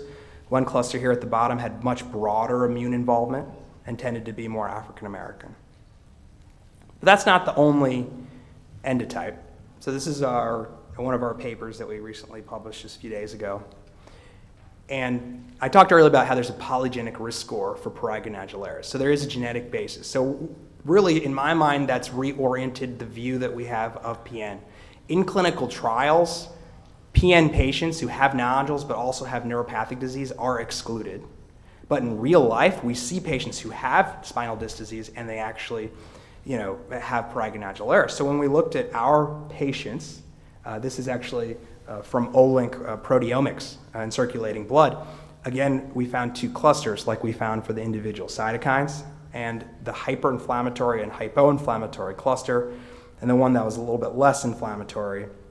Actually, those folks had more myelopathy and spinal disc disease. So I'm finishing up, I'm running out of time, but I went back to ChatGPT, and I said, okay, so I'm going to tell them all about similarities and differences, between atopic derm and PN.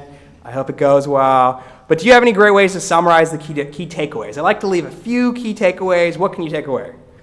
And they said, they gave me a bunch of stuff. But one of the key things I took away from all of the knowledge on the internet is that atopic dermatitis, they're thinking skin barrier dysfunction, immune dysregulation, and prurigo nodularis, intense itch and neurogenic inflammation. So I was really thinking about a way to crystallize in my mind what I think the differences are between atopic dermatitis and prurigo nodularis. And what I think is a way to summarize is that atopic dermatitis may be more aptly named the rash that itches, where you have barrier disruption, inflammation, and itch. And prurigo nodularis, I believe, is more of the itch that rashes, where itch leads out, there's inflammation, and then fibrosis. So summary from today, prurigo nodularis, neuroimmune, inflammatory, and fibrotic skin disease, I believe in all three. Neuroinflammation is important. These different immune axes are really important. The fibrosis is huge, going to be an important target. The individual targets, so we know IL-4 and 13 and type 2 inflammation is important. The IL-31 is going to be important. I'll actually be presenting the late breaker Olympia 2 data on Saturday morning, so we'll have more information soon about that. IL-22, JAK1, periostin, and to me, the real theme here is bridging connections between the neural, the immune system, but also the mesenchymal axis. We know there's a lot going on there with fibrosis and collagen deposition. And then finally, one thing I think we should all keep in mind is these comorbidities that we're seeing. They can contribute to the development of PN for sure. And we should do a workup. We should not delay therapy, because even if they have a comorbidity, you need to treat their disease. But these comorbidities may also arise from the unchecked inflammation in PN. That's definitely an area of further inquiry. And I just want to acknowledge a lot of this work. We've had a lot of broad-based funding from the Derm Foundation, Skin and Color Society, the Society of Investigative Dermatology, the NIH, also at Johns Hopkins. So really, it's not possible without all that support. Thank you so much.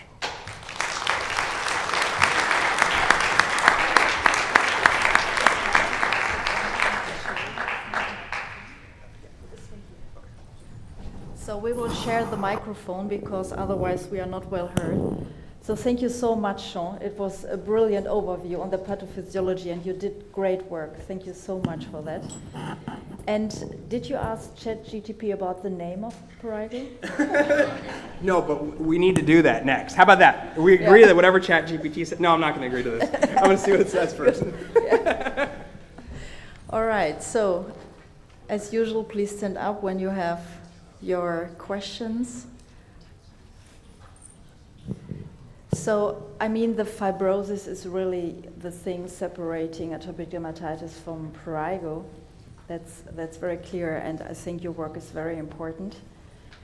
And I think we need to work more on the endotypes, because this is a new idea, and I think it shall start with that we really compare the phenotypes, that they have the same phenotype, because on the images I saw, you can, if you want, identify a difference between the two Caucasians and African Americans, and when you take the biopsy, and I don't need to tell you, but then you get the results that it might be different diseases. So the phenotype must be really similar.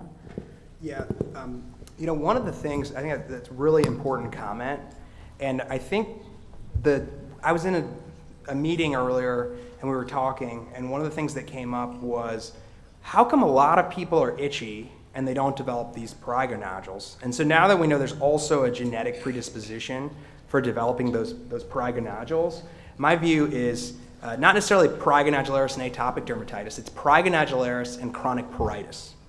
And so the way we treat and we work up these patients is for chronic pruritus, we'll look at their liver enzymes, we'll look at their kidneys, we'll look at the thyroid, we'll do all those workup. And for prurigo nodularis, we do the same thing.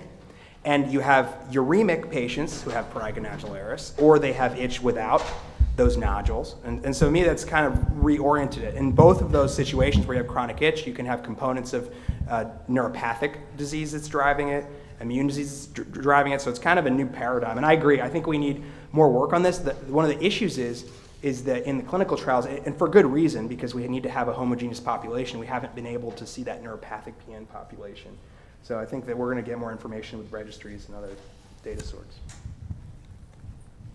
Any further questions? This works also, that's good. Aha.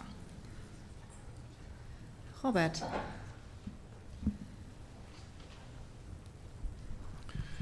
Good. So two questions that are related. You've shown numerous pathways and numerous cytokines and proteins that are increased either in the lesions or in the in circulation. And among those potential targets, there are companies right now developing drugs or drugs that are well advanced in clinical trials targeting these cytokines. If you would be a drug developer, would you bring another biologic, for example, to clinical trials, looking at another target? So is there a target that you say, well, companies are not developing it, why? Yeah. I think that's, the soft spot. And sorry, second question is, as you know, the more and more now companies are interested in developing technologies that target two cytokines. If you would be a drug developer again and you could target two cytokines, which one would you target? Or two receptors, which one would you target for Prurigo nodularis? The question is interesting because there are numerous people in the room that are developing drugs, so maybe good for patients eventually. Okay, that's the million-dollar question. So we're at the International Eczema Council, so I have to talk about a drug that's being developed for atopic dermatitis. I think OX40 makes a lot of sense here because you're targeting not only type 2 inflammation, you're also targeting other immune axes. And if you look at the data from that Lancet paper, I was talking with Emma Gutman about this. We were chatting how remarkable it was, that 20-week time period that folks were still clear after treatment.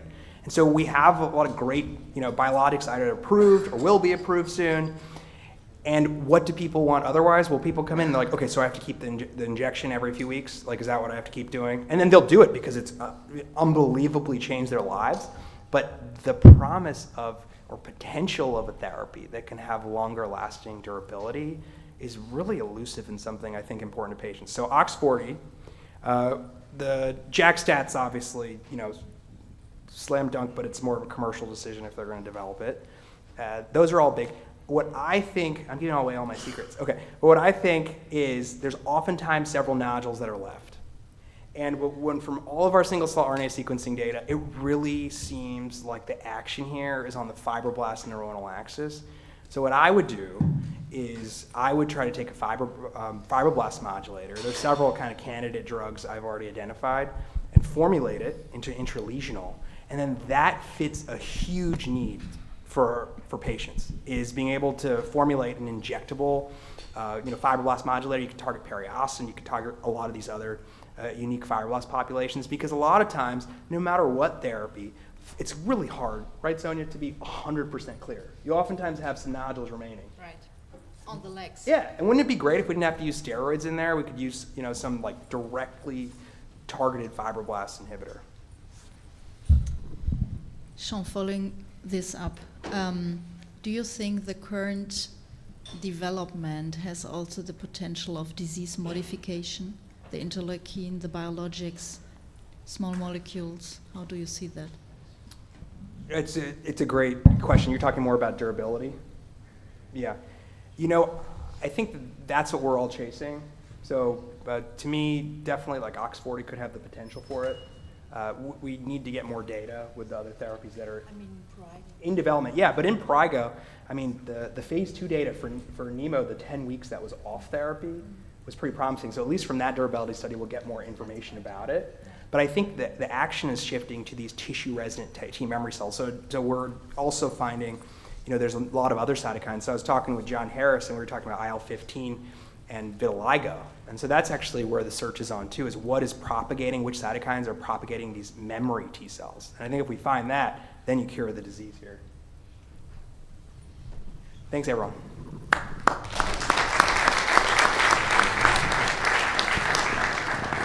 Sean, that was a firework. Thank you so much. And now we are ready for the break. You'll find the buffet in the back, and we see us here at 3:55. All right, so we've had 15 minutes. I'll ask you, if possible, to, I hope everybody was able to grab something to eat, something to drink. We need to move on and move on to our next speaker. We still have a rough, I would say, a little less than 2 hours to go.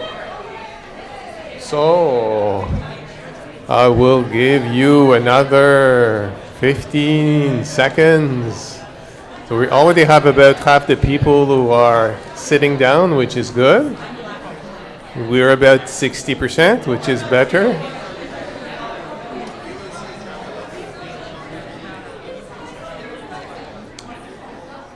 All right, so let me introduce our next speaker. So our next speaker, in fact, doesn't need introduction. Our next speaker, we're very fortunate to have all the speakers that you have seen and that you will see. I'm very pleased that Dr. Josipovic accepted to give this talk today. He's currently chair of medical dermatology at University of Miami. Prior to joining University of Miami, he was the founding chair of the Department of Dermatology at Temple University and directed the first translational clinical research center dedicated to the study of itch in the US. He published more than 550 articles and book chapters in various journals. He edited 5 books. He, in 2016, received a prestigious award from AAD, the Marion B. Sulzberger Lectureship Award. So it's a pleasure to welcome Dr. Josipovic. Go. Thank you, Robert. It's such great to be here and see so many colleagues and Sonia's. We had discussion. We founded way back in 2005 of IFSI, the International Forum for the Study of Itch. And at that time, we had a discussion with Sonia, Elk, and myself, and we said that hopefully in about 10 to 15 years, we'll have drugs developed for Prurigo Nodularis, but we didn't really know. No one was interested in that. So it came to fruition. So it's really an exciting time for all of us. Just a second, where is...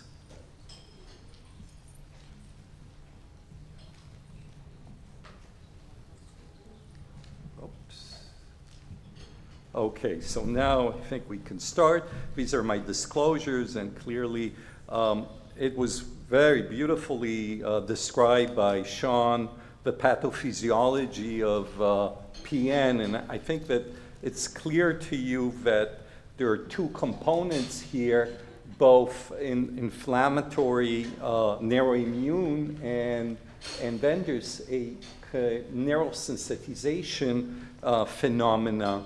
And in terms of oral medications, I won't kind of present a lot of data because there isn't actually, but there are 2 really types of approaches of drugs, and one of them has finished phase 3 trials. One is targeting the neural system, and that's using a kappa opioid and a mu antagonist, nalbuphine, so I'll speak about that, and then discuss a bit a oral type of treatment. There are 2, there's one trial ongoing. I don't know how it's advanced with abrocitinib, but also opicitinib is a possible drug, but I'll share some of my clinical experience dealing with these patients. But let's start delving first into the neural aspect. And we know now that there is an imbalance of mu and kappa opioid receptor activity in many types of chronic itch. So this is not unique to Prurigo Nodularis. And we know that these opioid receptors, there is a overexpression of mu receptor activity and downregulation of kappa opioid receptors. And what happens is that by giving a kappa opioid such as nalbuphine, but is also a mu antagonist, this works quite well in terms of stabilizing and going back to the yin and yang of activity of mu versus kappa.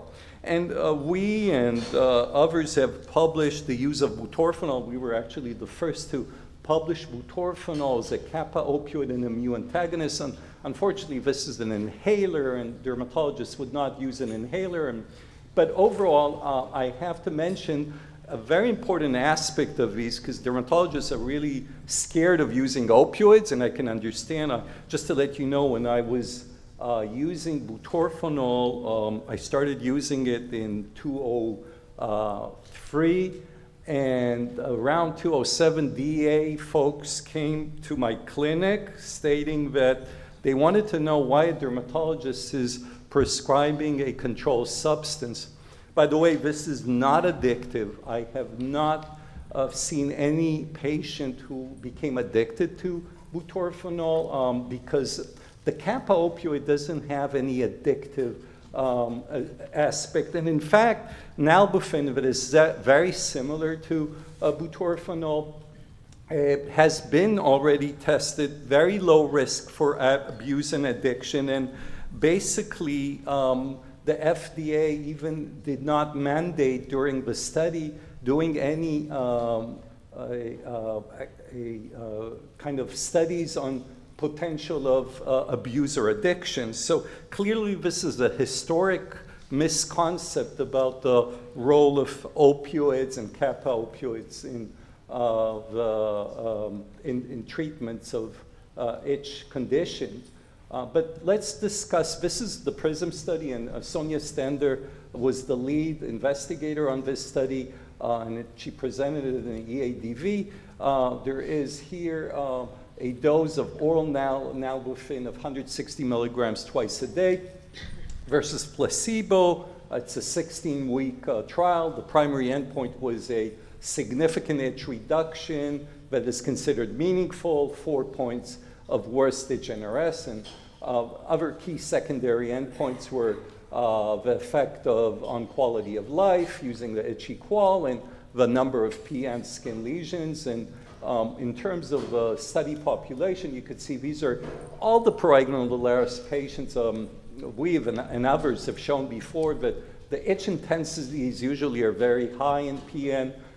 So clearly there are quite significant itch severities. Also look at the number of prurigo lesions. There were significant representation of 20 to 100 or above 100 lesions. And in terms of, just a second, and in terms of the study, so here's one of the problems is that unfortunately, if you look at how many patients discontinued treatment on the drug, there is quite a lot of dropout. And this is one of those issues that is a bit a problem with these type of drugs. And unfortunately, this is one of the issues that is a concern. But I have to admit that in terms of efficacy, there is a significant improvement. But if you compare it, and I think Dr.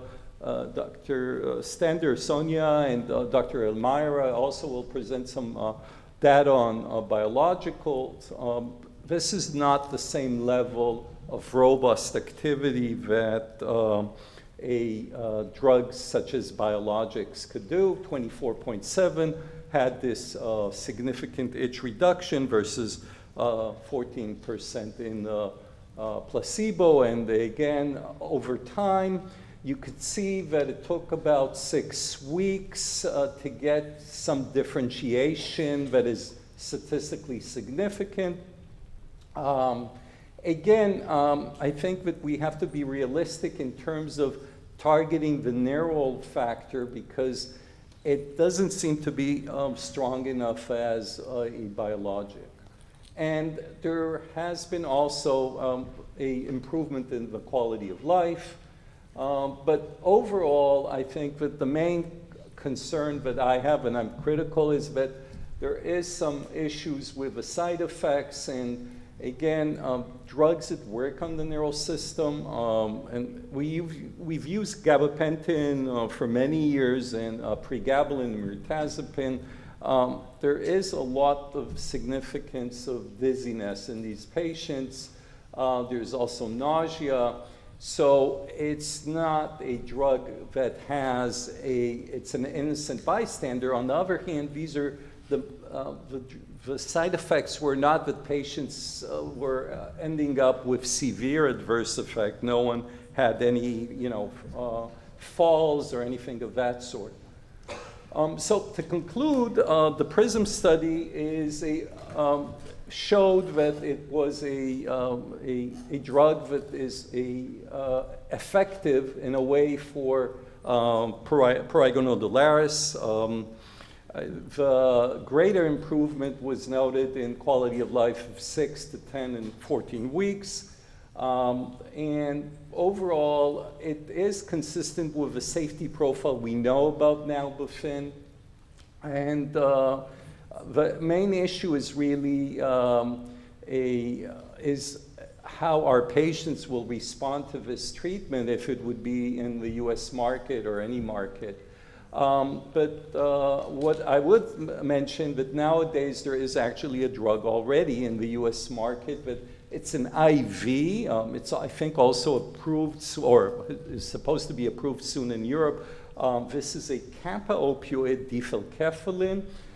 It's supposedly more peripheral effect because kappa opioids such as nalbuphine penetrate into the brain barrier, and difelkefalin is supposed to be more unique peripherally. But if you look at the side effects, the patients have also dizziness. So I have some questions about whether it has only a peripheral effect, but this is a drug that oral preparation of this drug for uremic pruritus have been already published with a study, or sooner to be published. So this is a mode of treatment that would be an oral possibility. So now going into the immune part of it, and I think Sean nicely showed that there is an overexpression of the STAT and STAT6 that reflects a type 2 inflammation in patients with PN.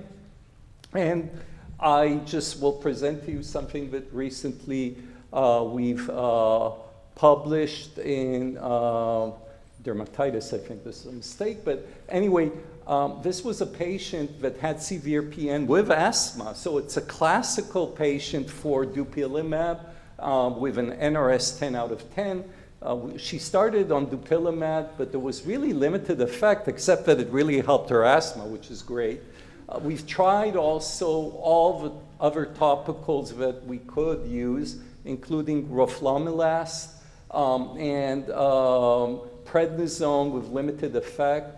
And then we had abrocitinib given, and after 1 week, there was a significant reduction. Since this case, I've used it twice in other cases which failed Dupi. I think that there's no doubt in my mind that JAK stats have a robust effect on itch. And there have been already reports of oral tofacitinib. We've also given topical tofacitinib, and I think that there's also ruxolitinib is going to be in clinical trials for PN. But we don't have really, this is just anecdotal reports, so clearly the clinical trial will need more information. However, I have a word of caution. I think that the use of JAK-STAT would be a bit limited in our population. We discussed today comorbidities. These are patients that are elderly, or the majority of them. So I think that if it would be just for a very short period of time, I think that the drug would work well, but I'm a bit concerned about long-term use of JAK-STATs in this patient population that has other comorbidities, hypertension, diabetes, congestive heart failure. Now, in terms of the kappa opioids, I would say that, I'm cautiously optimistic. I would say that it would be an option if it would get into the market because it does have antipyretic effect. However, you can't really compare it to any biologic or, so we have to be realistic in telling our patients that this is not going to be most probably a game changer. However, we discussed today, and Sean brought really nice cases where the immune part was not well solidified to type 2 inflammation. So in that kind of population, and particularly those patients who have like neuropathic itch, there is a possibility that the approach of using a kappa opioid and whether it's nalbuphine or difelkefalin makes sense. I have to mention, and this is studies we did way back with functional MRI, we were able to show that butorphanol can, which is again very similar to nalbuphine, can inhibit brain areas involved in itch, and again suggesting that the brain mechanisms of itch reduction in PN is an area that would be of interest because clearly that's the common pathway of all the itch signaling going into the brain. So just want to promote our World Conference of Itch that will take place in Florida in November 5th and 7th. So all of those that are interested in itch are more than invited to attend this meeting. And I thank again the IEC for inviting me, and I'm open for any questions.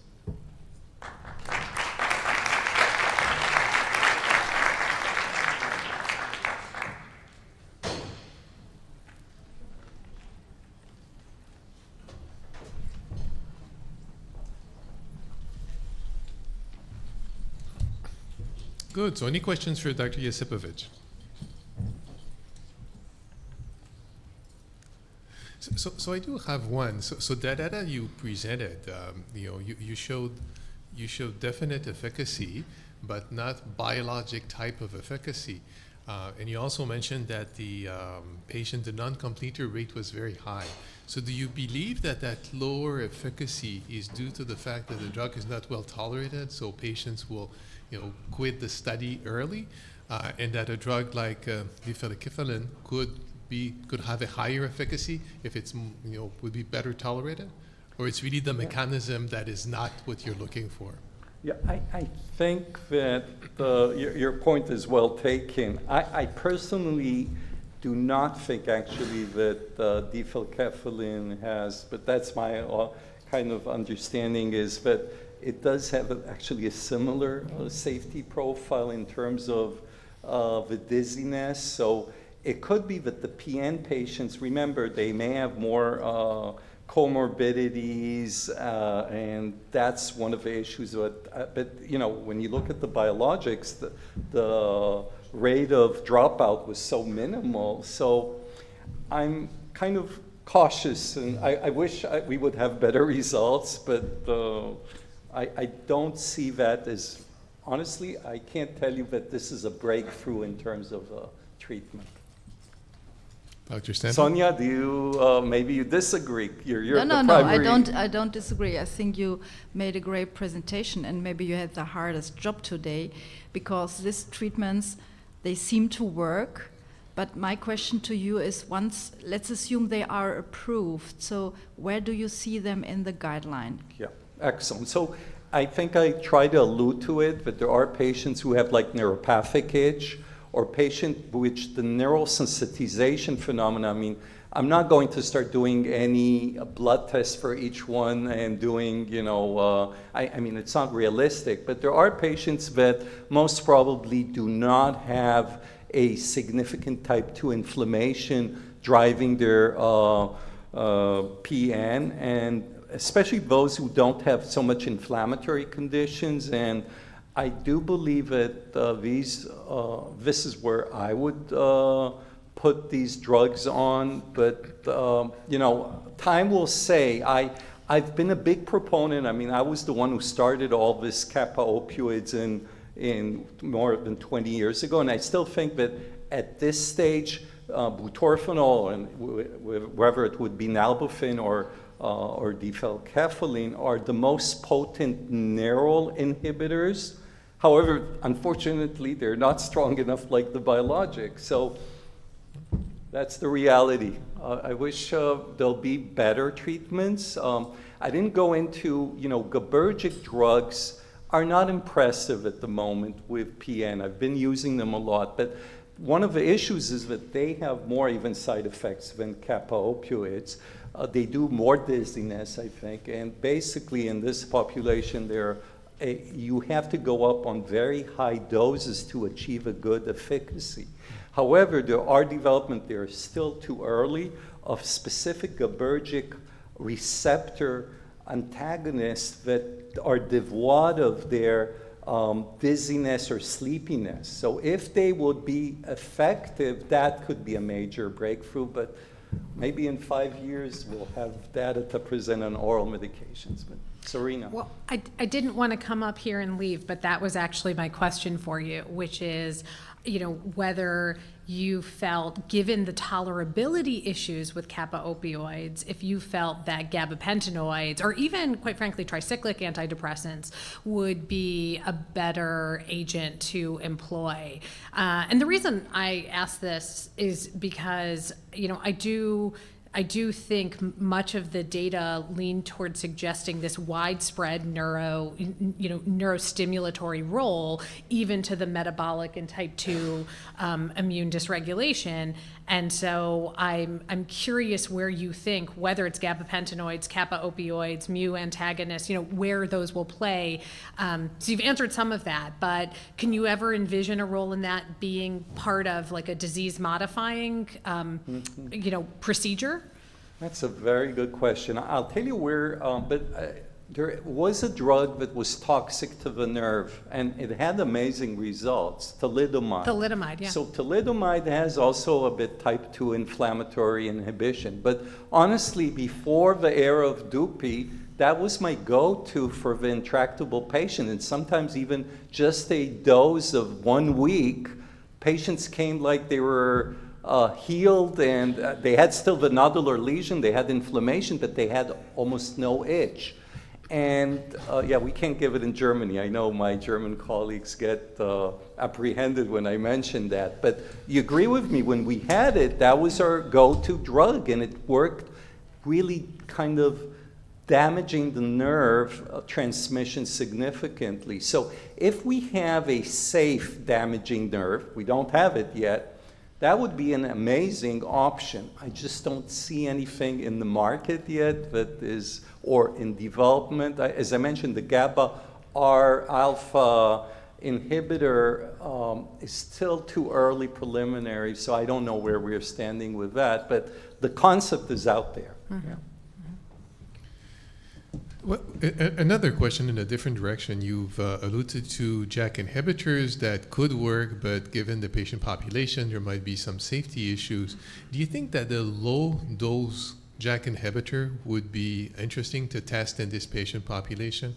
For example, baricitinib 2 milligrams or 4 milligrams, doses that in atopic dermatitis have been shown to be, effective, but not up to a level where, from a clinical perspective, we really talk about success. But JAK inhibitors being so effective on itch, do you think it would be possible to use a dose that would be low enough to prevent the possible MACE events that have been associated with at least tofacitinib, but still be effective on itch? Yeah, it's an excellent question. I think you selected the drug that I'm not fond of, baricitinib, in terms of its antipruritic effect, because it didn't work so well in atopic eczema. So I kind of, in the itch part of it, so I kind of don't buy that pathway. I have to admit that the higher doses of JAK stats were the most impressive as an antipruritic. So I wish that I could, it's worth the test, but I can tell you that even the topical JAK stats, and that's why I'm a bit excited about the new topical ruxolitinib that is going to be started clinical trials, because We've done work on tofacitinib, and we saw it working, and in PN patient, it actually did work. So if we had a peripheral effect that would be devoid, I mean, I think it would be interesting. I don't know if it's those, I think you have to get to the lesions in the skin with a significant dose. So if it is topical or any other way, good question. Yes. I'm sorry to come back, and I want to challenge you a bit, and also Sean, Yeah. because we heard now that prurigo patients shall have inflammatory or neuropathic profiles. If they have so, why doesn't gabapentin work better? And if they have so, do we have to make a diagnostics before we start treatment? Wouldn't it be much easier to say, okay, these drugs you showed us are not so super potent, so maybe we should give those in the mild cases and appreciate that the chronic state of itch also leads to neuropathic changes in all the patients? It's, yeah. Sonia, I can't argue. You are kind of discussing the core of the issue that is really, I don't think we have even a test, and with even the results what we showed, I don't think we're in that stage that I could do a blood test and say, hey, this is clearly purely, I mean, there is neuropathic itch. We all know that it's like related to some impingement of the nerve, and that's where maybe we should try, and that's what I was, but I think that at blood tests, we don't have that capability of defining which is which, and there is an overlap.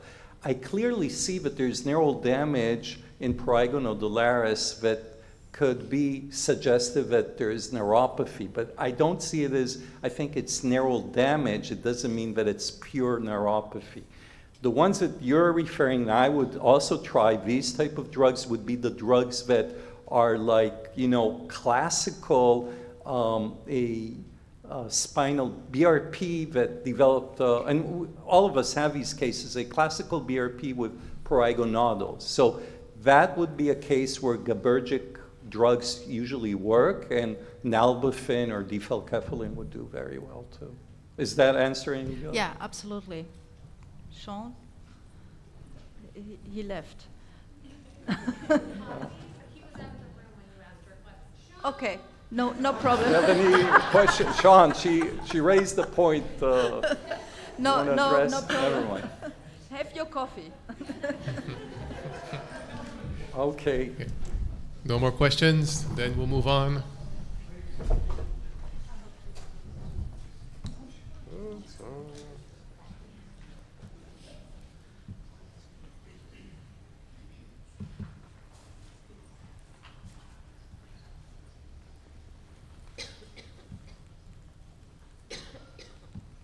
Great. So our next speaker is Dr. Serena Elmaria. She's a board-certified dermatologist and developmental neuroscientist. She directs the UCSF Center of Excellence for Itch and Neurosensory Disorders. Her research aims to promote the discovery and innovation in the neuroimmune cutaneous arena to improve how we characterize, diagnose, and manage common skin disorders.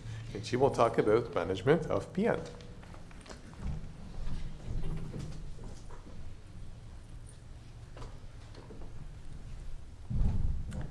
Hi, everyone. I hope you can hear me okay. Thank you for being the first person, I think, ever to say my name correctly. That was pretty awesome. So I have the distinct pleasure of giving what I will say is likely the most mundane talk that you're going to see today, for sure, but one that is loaded with high expectation. And the reason why I say mundane is there will be no surprises in this talk. Everything that I will discuss is about the data that we already have and know, and how we've been managing these patients. So you've already heard pretty much what you need to know about Prurigo Nodularis in terms of how we go about diagnosing it, clarifying it, and even our current therapies. And I'm also really thrilled to preface it this way, because I really passionately believe that in 5 years, this entire discussion will be very different about how we diagnose, how we manage, whether we lump or split, and so I'll get into that. But I hope that this talk is completely irrelevant even in 2 years, let alone 5. Here are my disclosures. And here's my brief agenda. So let's just talk about the diagnosis of prurigo nodularis. As I think you've heard, there are kind of epidemiologic studies, many that have been done actually and published by the European groups, by Sonia, actually by Sean here in the US and Gil. And what we see is that the numbers are really all over the map. They range anywhere from as few as 8.4 per 100,000 patients all the way up to even several, like almost 2,000 per 100,000. Depending on how the study was designed, how prurigo nodularis was diagnosed. And I think being a US-based physician, I think it's important to recognize that these types of studies, the epidemiologic studies, really have been kind of rife with problems, in part because up until 2015, we in the US did not have a diagnostic code for this, right? So that's when the ICD-10 code for PN was introduced. And until that time, many of these patients were actually lumped into other diagnoses, right? They were being billed as atopic derm, they were being billed as, even psychogenic pruritus or dysesthesia, other things that don't necessarily, fall under the purview of what a true PN patient is. But like Martin mentioned, you can just see these patients and you instantly know, for the most part, who is a PN patient and who's not. So now that we can actually code patients appropriately, I think you'll see a shift. Because I am a believer that it's less that it's uncommon and it's more that it's underdiagnosed. So as Martin had already gone over, and I think many people have alluded to, there have been essentially 2 kind of consensus statements defining what PN is. And the US consensus statement was an expert panel of kind of itch specialists coming together who defined the term prurigo nodularis. So as you've heard, that's what we use in the US, and this essentially describes chronic pruritus married to multiple localized or generalized elevated firm or nodular lesions. That is an umbrella term. We are lumpers here. And I think that is actually a matter to some extent of practicality, one that has allowed us to kind of move forward in terms of getting, drugs hopefully approved for our patients. And we have decided as a group in the US that we don't really need a subclassification at this point because we're just too early in our understanding of this disease pathophysiology.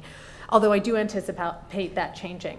So in Europe and in Asia, but mostly in Europe, there is this concept of chronic prurigo, and that also meeting a similar definition of chronic pruritus married to localized or generalized pruriginous lesions. Again, it's an umbrella term, but we emphasize the subclassifications. Now, it's been really important.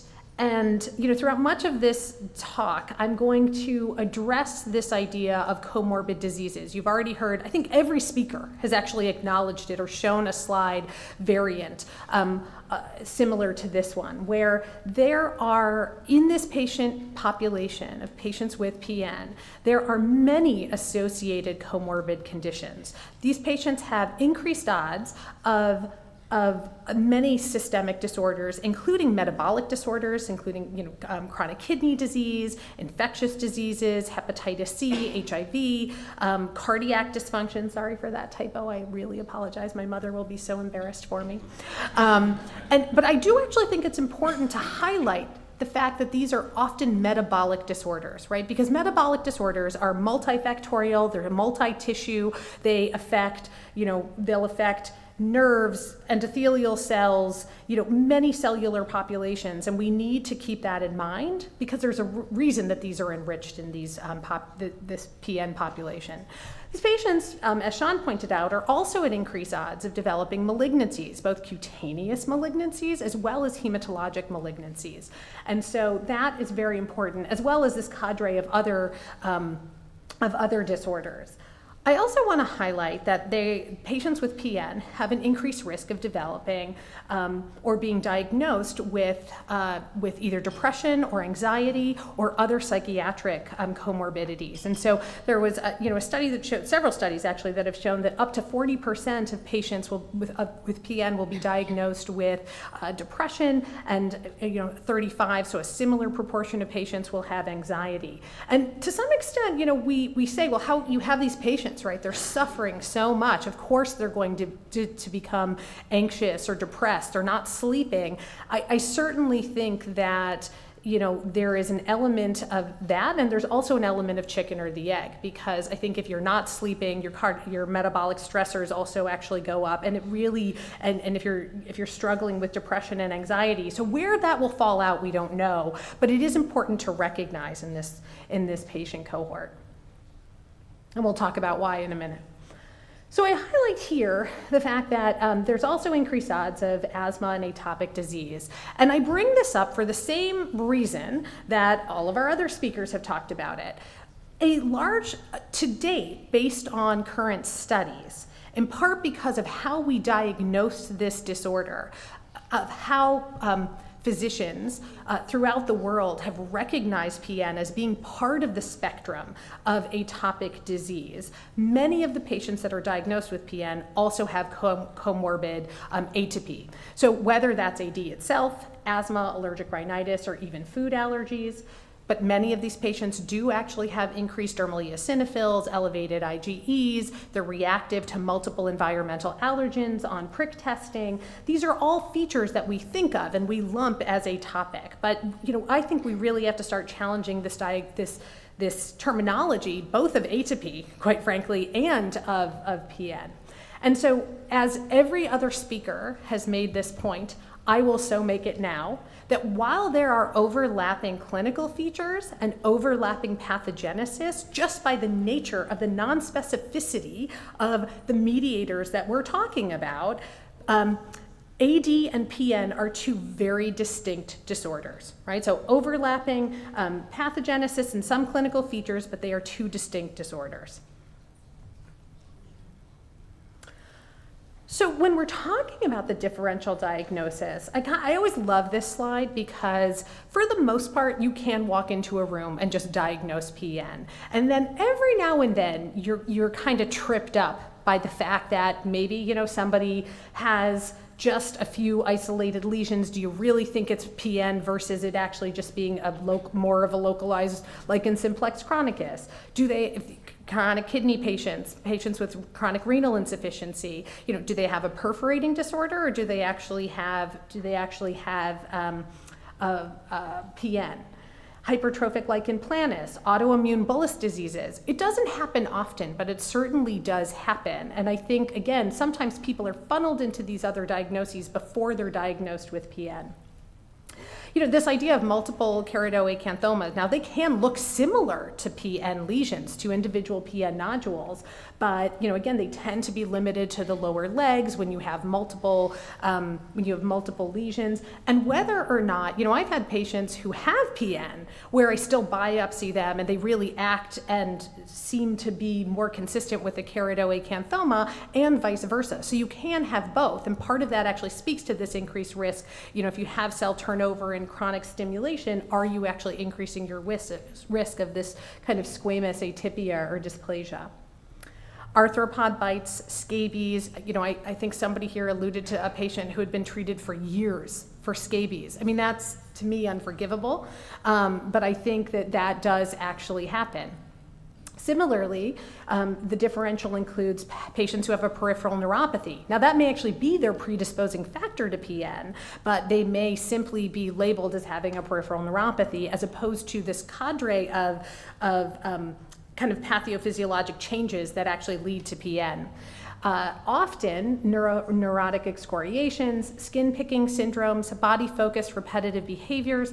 Somebody asked the point before about young children who get diagnosed with PN, and if we see that. And while we think it's much fewer, I think it represents a smaller proportion of patients with PN. Many of these kids never see us as dermatologists. They're actually diagnosed with body-focused repetitive behaviors. And I can partly say that because I've experienced it myself. I mean, my son actually went through this phase where he was incredibly itchy, and it turned out he was allergic to a birch tree outside our house. But when I first took him to the allergist, because he didn't have obvious wheals, so it's different than PN, and he had learned to cope with his itch by patting his skin, he was labeled with a body-focused repetitive behavior, and they wanted me to send him to a psychiatrist. And I just urged the allergist to just humor me and test him for tree allergies, and he was off the charts.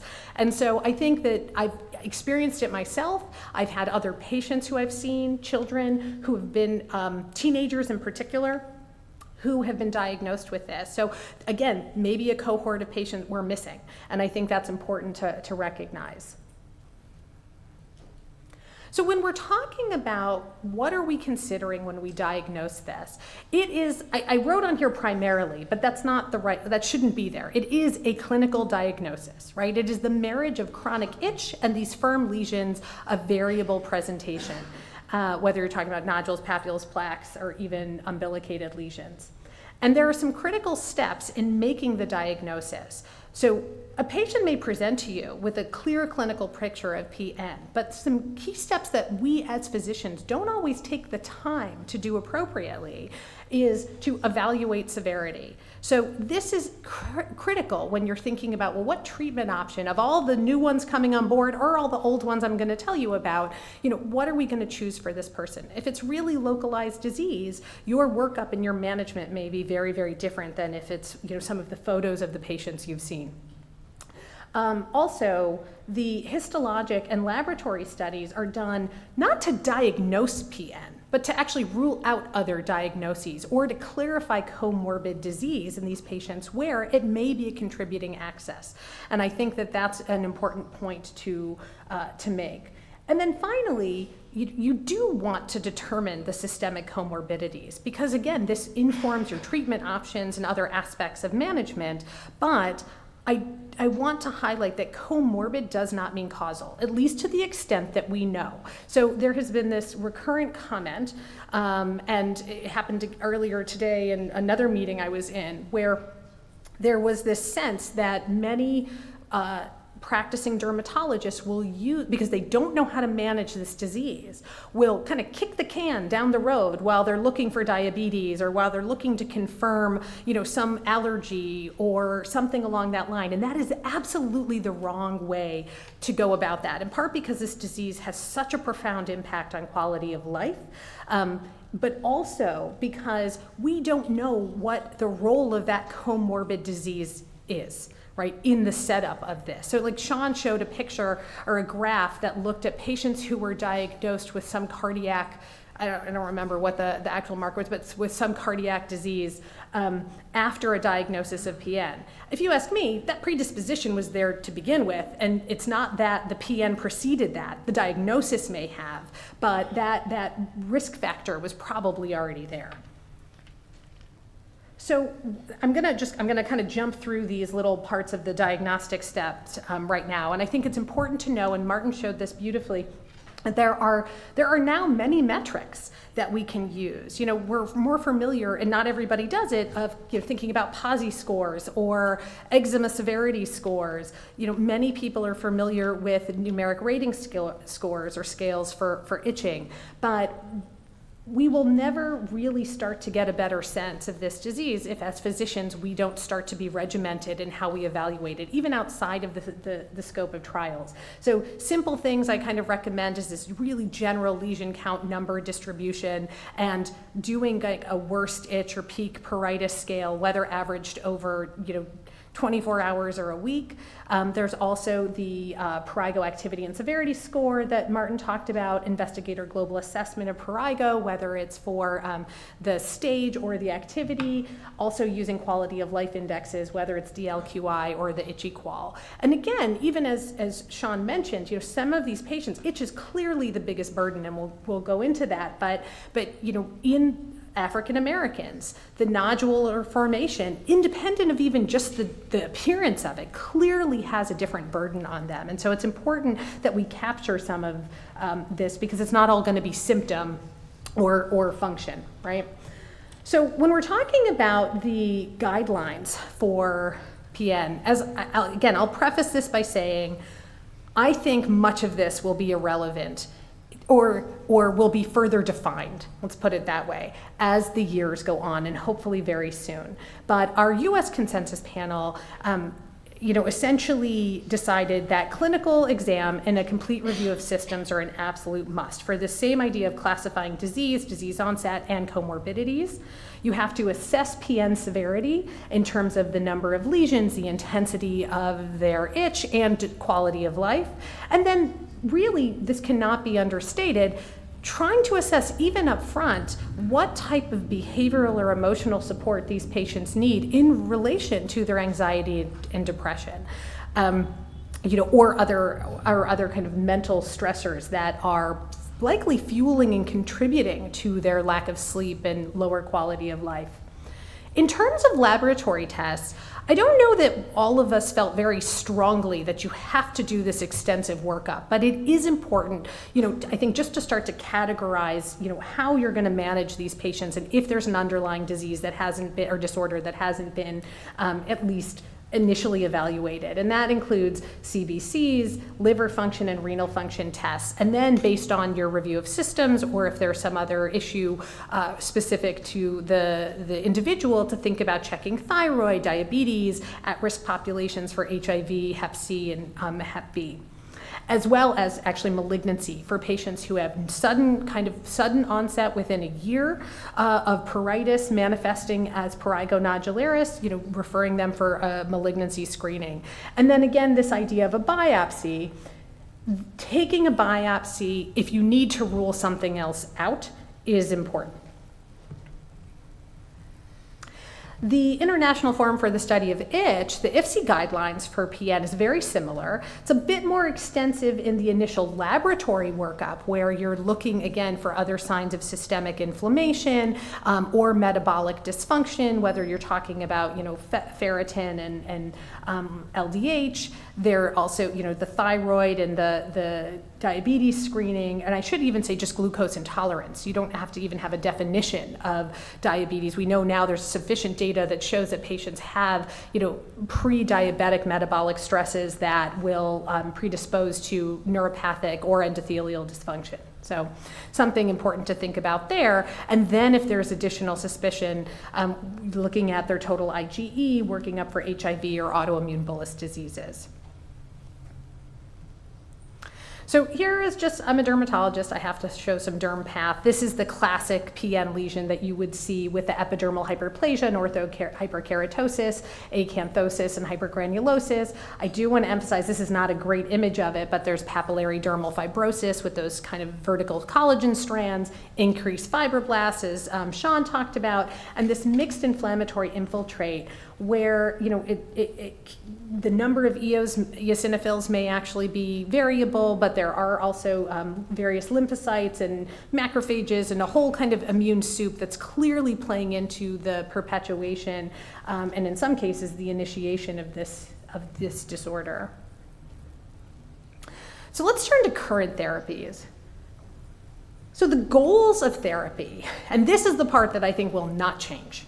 Okay, this will be tried and true, which is to relieve itch. Okay, first and foremost, we need to relieve itch and break the itch scratch cycle in order to improve whatever those additional triggers may be for the nodular formation. And I want to emphasize this because I do think patients have there's clearly a subset of patients that are going to be more pro-fibrotic than others. But this actually even speaks to the struggle that we have in the PN community of how do we lump or do we split these patients? And I think, whether it's proteomics, metabolomics, a single, RNA-seq, what will allow us to become splitters may change, but it is clear regardless of how much fibrosis they have, you need to break the itch-scratch cycle and heal those nodular lesions, which in certain populations are really profoundly disturbing. And then finally, all of this speaks to quality of life improvement, right? Improving their sleep, improving their outlook, their functionality, being able to just operate in the world where you're not necessarily embarrassed to be either scratching or showing somebody that you have something that looks infectious on your skin, right? And so when looking at patients in PN, in a European study, the top therapeutic goals in improvement were pruritus, which was 80% of the patients, 57% of the patients said lesions, and 31% of the patients said reported that their priority would be improved sleep, or goal, I should say. Now, I put this in here just to emphasize this point over and over. It is literally in the name, right? Prurigo nodularis, or chronic prurigo. That 71% of these patients, this is a cross-sectional study across multiple European centers, they showed in this questionnaire that 71% of patients will experience itch often or always. I mean, that is horrific. Right? And then 53% of their itch affects their everyday life, 38% interactions with others, 43% it affects their sleep, and 44% is causing depression. So just, itch is the number one factor. This was a study actually out of, from Dr. Sander's group, but also across 15 different centers in Europe that was published, I think, in 2020. You can correct me if I'm wrong, Sonia, but in 2020, data gathered from 2017 to 2019. So it may not be quite as relevant today and in the months ahead, but it looked at patient satisfaction with their therapy. And I was shocked and not shocked, right? Almost 57% were not satisfied with their treatment. But what shocked me is 29% considered that there was no one treatment or no treatment, even if it was in combination, that was effective. And almost 10% didn't even receive a treatment. When you see how extensive these patients are, if you ever manage them yourself, it is phenomenal. And only 5% were actually somewhat satisfied, which, I think, again, speaks to how really impactful this disorder is. So when we are kind of addressing the treatment for an individual, we have to have a treatment regimen that will be tailored to that individual. We've heard about age and comorbidities playing a huge role in this disease, whether it's cause or even just limitation for how you can manage them. Potential drug, interactions, not just side effects of the drug, but interactions of the drugs is really important. So many of the neural drugs cause such severe anticholinergic effects that even if we could get them to higher doses and they could be more impactful, we can't get there. And then also just the complexity of a regimen. Let's say they tolerate the drugs fine, but many of these drugs are dosed once, twice, 3 times a day, in addition to the 15 other cardiac meds somebody might be on, or antidepressants, or what have you. So we have to think about how that plays into our treatment. As I said, we need to address depression, anxiety, and sleep disturbance, and something that some dermatologists do well, but most uniformly when they're seeing 30 patients in a half day do not, is hand-holding, right? So the easier a regimen is, the more upfront you are with your expectations for a patient and their improvement, the better it will be. But sometimes you don't have enough of that time to do it. So that's something that we also have to take into account, even if it comes into having education and support for patients when they walk out the door, if you can't spend that time talking to them. So when we talk about the current, although it's evolving as we know, therapeutic options, I want to say one just blanket statement first, which is prior to dupilumab being the first approved drug for PN in the US, essentially everything has been used off-label. And the quality of evidence going into these drugs has been very, very low. There are very few randomized controlled trials, if any.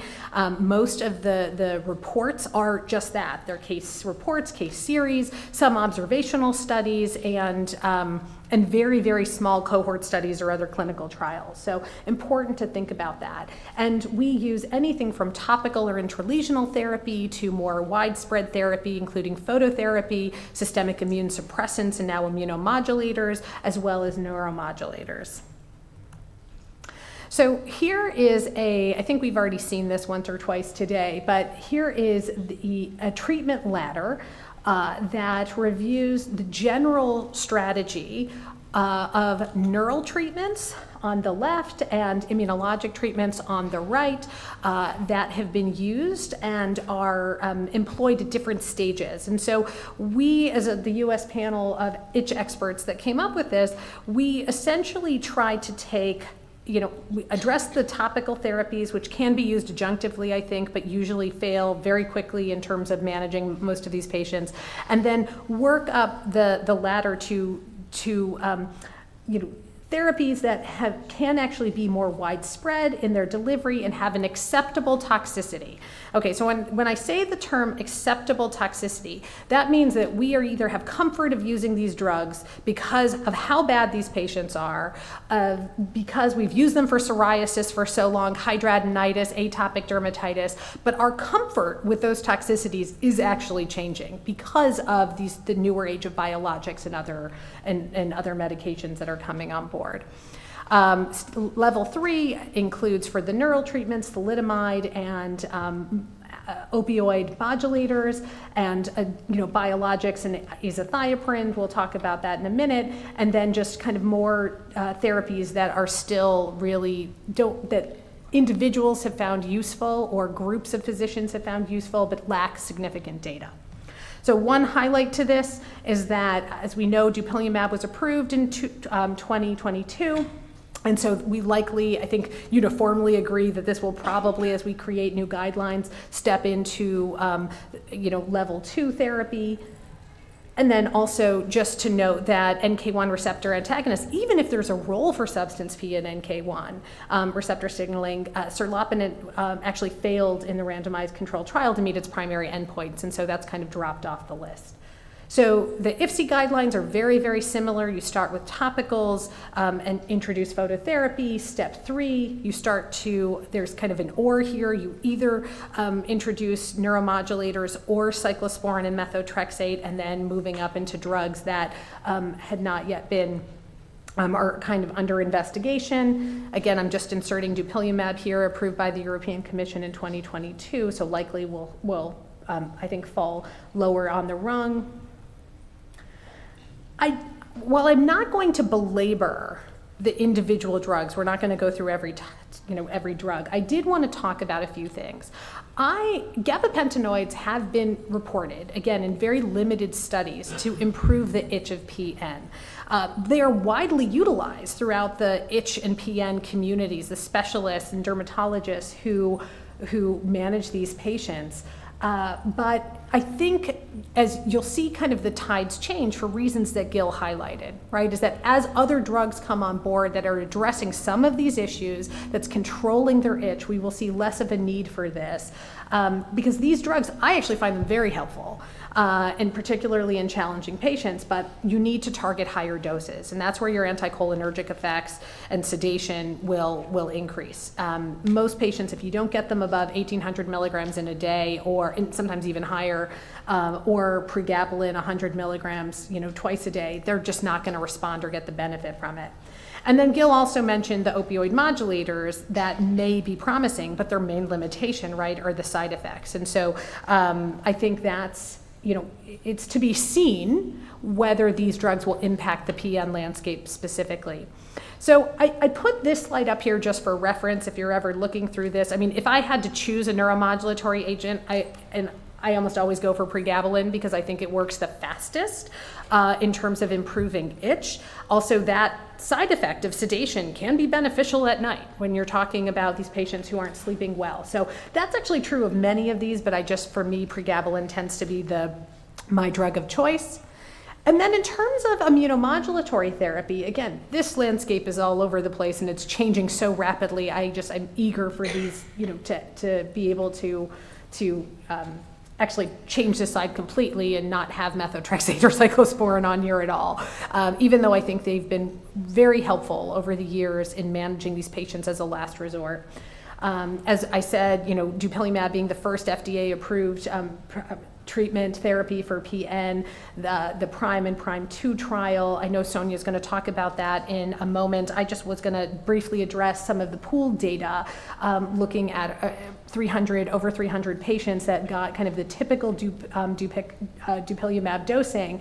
And just to note that these were patients who were allowed to use topical corticosteroids or calcineurin inhibitors, but we see that there was an improvement at week 12 and week 24, kind of the endpoint in dupilumab compared to placebo, where about 40% of these patients, even at week 12, have a 4-point reduction in their itch, and about 30% with an improvement in their IGA score. And when you look at both metrics, everybody, 2 days, 2 weeks is fantastic, but to know that this is such a refractory cohort of patients that you're getting this type of benefit, to me was really reassuring. And I think that that's important. And at week 24, the numbers, the trend continues, so that's great. So when we're talking about immunomodulatory therapy, my go-tos now personally are dupilumab and actually still methotrexate, which I'll add to dup, because the one thing I will say is that there's still a solid cohort of these patients that do not respond the way you want them to dupilumab, right away. And some patients actually take very long, even if they're going to respond. So you have to have a little bit of faith with some of these medications. Sean was telling me he had a patient who took 19 months or something, to like some ridiculously long time, and then all of a sudden things improved. And I think that speaks to the pathophysiology of how you might be modulating all of the type 2 dysfunction, whether it's through nerves, fibrosis, or the role in nerves itself. And so, as I mentioned, I'm a big fan of combination therapy for very severe patients. I actually have a whole rubric that I give our residents for which drugs to combine, just because people tolerate them better. My personal favorite for those challenging patients at this particular moment in time is pregabalin at a relatively low dose, certainly at night, with dupilumab plus low dose methotrexate. So that's a lot. Talk about a complicated regimen, and that's kind of the simplest one. I sometimes inherit patients that are on like 15 drugs, all for their PN, and it just takes time, to pull those out. So here are just a few final tips for those physicians out there who are managing this, who aren't actually more of an expert than I am. I would say that combination or multimodal therapy at this point in time is actually very helpful, but try to minimize and reevaluate what your patients are on, particularly with new agents coming down the line. And then stagger the initiation of different therapies to not only minimize the side effects, but figure out what's actually doing the heavy lifting in this.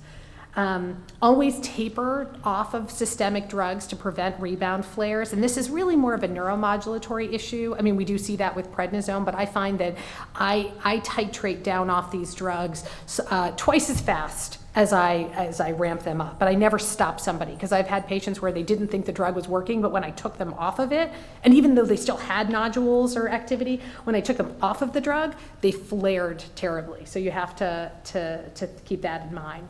And then finally, given the high rates of comorbid mental health conditions, metabolic syndromes, you need to engage a multidisciplinary care team. We're not just trying to identify comorbidities to either hang our hat on those as the cause, but really to improve this person's overall health, and their quality of life. So we need to engage psychiatry, support groups, therapists, and refer as needed to cardiology, pulmonary, endocrine, renal if needed, although usually they have a nephrologist by the time they get to see us. Thank you.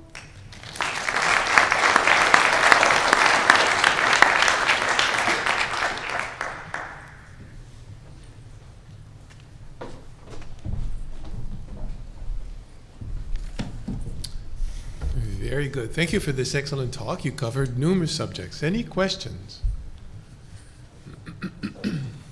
I'm actually just, I'm like happy to just debate whether we want to talk about pathophysiology or even the lumper splitter argument. Like I think that's So maybe I can start because I have a few questions. Yeah. You mentioned a number of very interesting things. So maybe my last question, I start with my last question because this is the last thing you mentioned. You mentioned that you were, when you treat patients with a systemic treatment and you see that the results are not that good, that you tend to taper them down.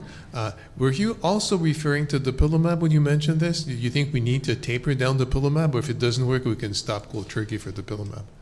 Yeah, it's funny. I don't actually taper dupilumab. What I do is, because I actually think some of the more immunomodulatory, although I still think, again, that dupilumab has a neuromodulatory effect. I will say that I am much more likely to simply stop a dupilumab or other immunomodulatory drugs, but then I just quickly get them on something else. So the one thing I will do is I'll put somebody on methotrexate, or if I need to, if they're really severe, cyclosporin as a bridge, and then once they're on a high enough dose of that, I'll just stop the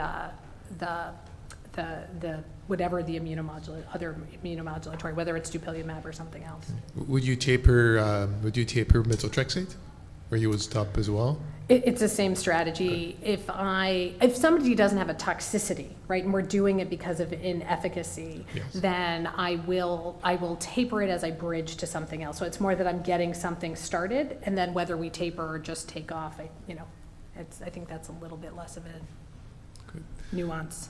So another question I had was, you mentioned on one of your slides some topical treatments that could be tried, like calcineurin inhibitors and TCS, and these were from publications the 2020 and 21. In the US, you're fortunate because you have many new topical drugs that are not available elsewhere. Do you know of any data or maybe personal experience with some of those new topical drugs? And I'm referring to ruxolitinib, tapinarof, roflumilast that have been approved for psoriasis or atopic dermatitis. Is there any data on PN, or do you have any personal experience with these drugs? So I have personal experience. I don't know of any published data other than maybe a few case reports. But so I've used all of them in the setting of, so still off label because I've been using them for AD, but with PN.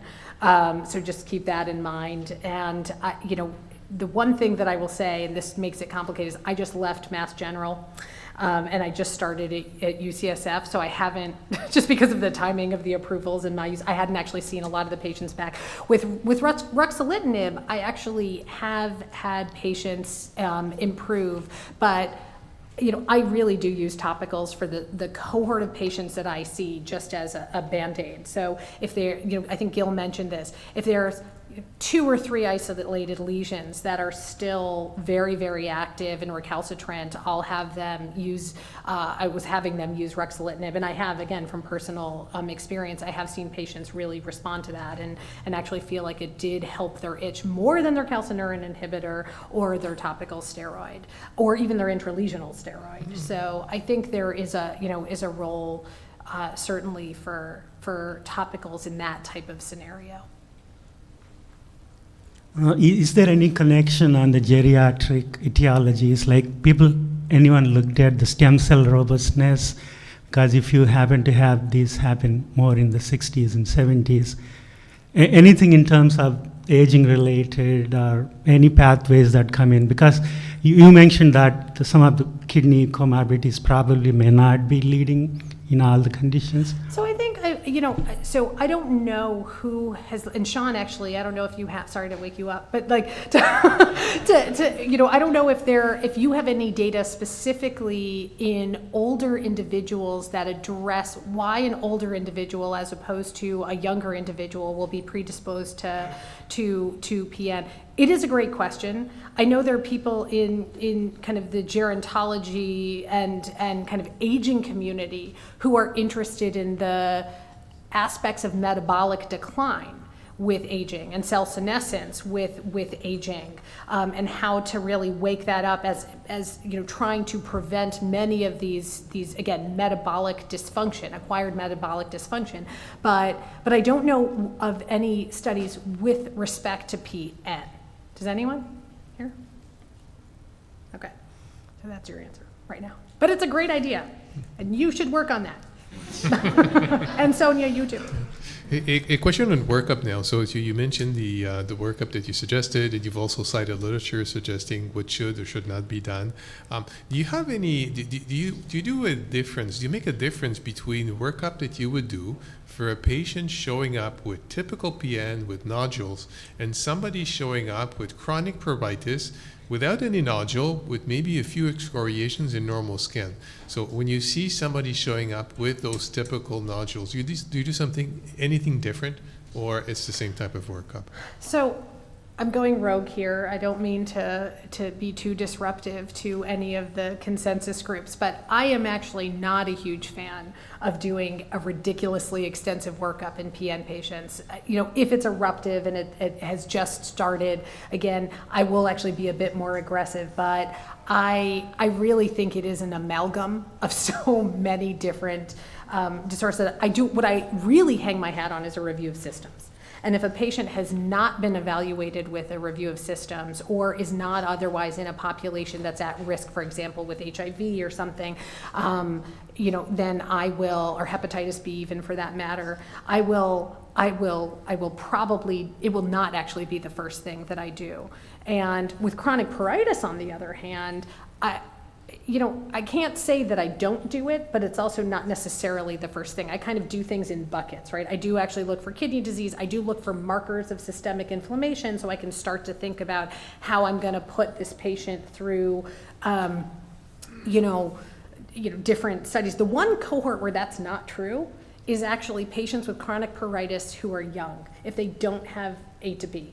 I will actually work up for malignancy because I have just, it scares me the times that if I hadn't checked, I actually would have missed acute lymphomas or things along those lines. So in that group, I actually always do a workup. Very good. Thank you very much.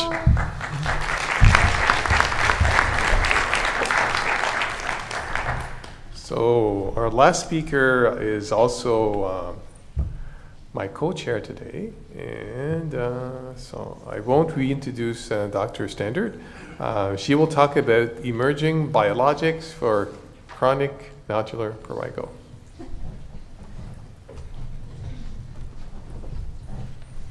Thank you so much. It's my pleasure now to have a talk here on the novel treatments. And before we really can appreciate the novel treatments, I kind like, again, to dive into what we need to know about the treatment of, as we see here, the nodular type of chronic prurigo, So what is the pattern of lesion healing? And a patient's treatment goals, we heard already about that today. But what do we need to know for the treatment monitoring for the patients? And this graphic tries to summarize that. So it starts all with scratching, and then the patients develop papules, they get broader, then they have nodules and plaques.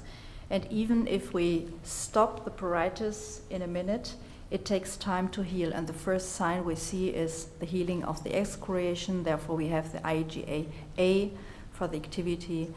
And later on, we see an improvement or even healing of lesion, and therefore we have the IgA of state. What we do not know at the moment is how long it takes and what the natural cause is, if there's really spontaneous resolution, and once we heal the disease with the new therapies, is there a recurrence? And so we need registries. So once we have everything approved, we need registries to really see what is the cause of the disease. So here's an example from my center, and you see, before we had therapies like Dupi, it just took time. And this was a patient, and she was even on methotrexate. And you see, after 4.5 years, we finally had clearance. And what you also see here is that there are scars on the skin. And you never will see atopic dermatitis healing with scars. So it's another point of separation from atopic dermatitis. But here we have scars, we have hypopigmentation, it's a Caucasian patient, and Sean showed us in patients with dark skin, we have hyperpigmentation. That is very typical. So we have a pigment shift. And the basic here is that's a scar. Yeah. So the fibrosis healing goes up to a scar, and maybe the patient then can clear and continuously have clearance of the skin because it's then only a scar there. So we try to analyze what are the success factors for prurigo therapies. That's the question. So how can we define the endotypes, the phenotypes? What are the differences between the patients? And from all these thousands of patients we analyzed, we didn't find anything, neither regarding the pruritus etiology, the presence of atopy, or the nodule count or severity. So it doesn't give us signals when we analyze for the treatment. You saw this already. What are the treatment preferences for the patients? It is control of pruritus, number one. And so we need to know this for the study designs. And in all studies, you will see that the primary endpoint was the control of the pruritus. Number two of the patient is healing or improvement of the skin lesions. And as Sarina mentioned, it is then on number three, the improvement of the sleep. So what do we need to know when we discuss the improvement of the itch? We need to know the meaningful difference in the patient. And this is also important for the clinical trials. And you see here post-hoc analysis from 2 independent trials, which all involve patients with Prurigo Nodularis. And you see we are close to the 4, that is the responder criterion, what we have in the clinical trials. 3.6, 3.8, that's the meaningful difference in the patients. So you saw that already. This is for the clinical monitoring, and here you have the lesions, pruriginous lesions, and you see we spared the nodules, papules, and other lesions, so we just go for the pruriginous lesions to make it more easy in clinical trials, but also in the daily routine. And you see here the numbers. 20 defines the stage of being moderate. And this comes not just from sitting around a green table, so we really make analyses, again, of hundreds of patients and let doctors grade them, and at the end we had this image and we counted the lesions, and so we came to this cutoffs. So what is the distribution of the severity grades? And this is from my center. Of course, we have many patients who are severely affected. So maybe the mild and the mild cases is not very representative. But you see here that we have more moderate cases than severe cases, and this is also reflected by clinical trials. In clinical trials, we always have like 60% moderate and 40% severe patients. So what can we expect in the future? And now we come to the very exciting part.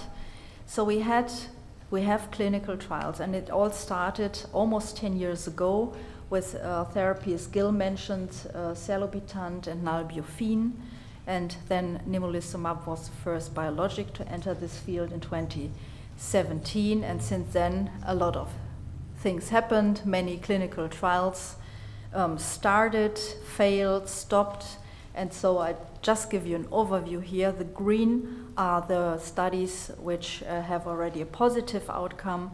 The red ones are those with negative primary endpoint. You see here Serlopitant the program was stopped. And last week, you see that barzolvolimab was stopped because they had very severe side effects. A SUSA occurred, the patient had an anaphylactic shock, and therefore the whole program was stopped immediately. It was a therapy which binds to the c-KIT receptor and stop the mast cell degranulation. Maybe this would not have been so effective in prurigo, but we will never know. So we are now here at the interleukin receptors, which have been introduced already very nicely from Sean, so I can jump a little bit over this, over the explanation of the mechanism. We know dupilumab very well from atopic dermatitis since many years. It's approved in AD, but also rhinosinusitis, in asthma, and in EO. And we have 2 phase 3 trials, PRIME2 and PRIME, which investigated the efficacy of dupilumab in pruritus and skin lesions of prurigo nodularis. And you will always see that the study used this term of prurigo nodularis. So the label of dupi is around prurigo nodularis. The studies had different endpoints regarding the time. PRIME2 was week 12 and PRIME was week 24. And as a secondary endpoint, PRIME2 had also week 24 regarding the responder regarding itch. These are the in- and exclusion criteria, and you will see here that this is more or less now state of the art, that as an inclusion criterion, PN of a certain duration, here it's 3 months, of moderate to severe stage, and this is defined by the number of nodules, 20 nodules. And these patients can qualify for the trial. And you see the patient shall have a severe pruritus as baseline, and there is the cutoff 7 or greater. Yeah, and here you have some exclusion criteria. I don't go into details here. It's basically if the patient have active atopic dermatitis or other diseases, psychiatric diseases, severe kidney diseases, and so on, they should not be recruited. We see here again the study design of both studies. With a loading dose of 600, then the patient received every second week 300 milligrams, and the treatment duration was, as I mentioned, 24 weeks in both studies, and the primary endpoint here in PRIME2 was after 12 weeks, what we see here. And you see it was positive, of course, because dupilumab is approved, and you see here that almost 60% in both studies achieved the responder criterion regarding the itch reduction. After 12 weeks, we had already a considerable effect here and also a significant difference between the placebo arm and the dupi arm. So what is the effect on the lesions? And you see that almost 50% of the patient achieved IGA 0/1. And to remind you, IGA 1 is that they only have up to 5 lesions. And they come from over 20 and even over 100 lesions. And now you can imagine what this means for a patient to be almost clear after 24 weeks. And I showed you that patient who fighted for over 4 years to have skin clearance. And now you understand what that means for a patient, that we have therapies like that. It's of course the itch control, but it's also healing. Yeah, it's a totally new life for them. And so this was, in all studies, the most striking thing for me, that you really see also clinical change and healing for the patients. Okay, here's the safety now, and you will see that it's the same we know from dupi in atopic dermatitis, except that we have a lower rate for conjunctivitis. So it's not 1-to-1. We have a more beneficial side effect regarding this parameter, and I think this is very helpful and useful. Okay, we come now to nemolizumab, the first biologic entering the field of Prurigo Nodularis. And you see there are a lot of studies. We have a phase 2 trial. We have the phase 3 studies, Olympia 1 and 2. We have a long-term extension of patients coming out of these 2 studies, and a durability study that observes the cause of prurigo to give us some answers about the stability of the effect and the cause of the disease. So these 2 studies are completed, and I can show you some results. First, as Sean nicely mentioned, this receptor blocks one component of the interleukin-31 dual receptor components, and by that the cascade, the downstreaming cascade, the JAK is blocked. Here we have the phase 2. The objective was to evaluate the effect of nemolizumab, and you see here we have the primary endpoint % change from baseline, so no responder criterion. That was at that time state of the art. A very simple design, 2 arms, and every 4 weeks the patient received an injection, and in total there had been 3 injections. Inclusion criteria, you see it's what we already saw, certain duration, 20 nodules, severe pruritus. And this is the primary endpoint. After 4 weeks, you see a significant change here in the itch intensity, a very quick drop of the itch, and maintenance of this effect even 4 weeks after the last injection. The company did the sub-analysis to demonstrate the quickness of the effect, and it was after 3 days we saw here a significant separation of the nemo arm versus the placebo arm.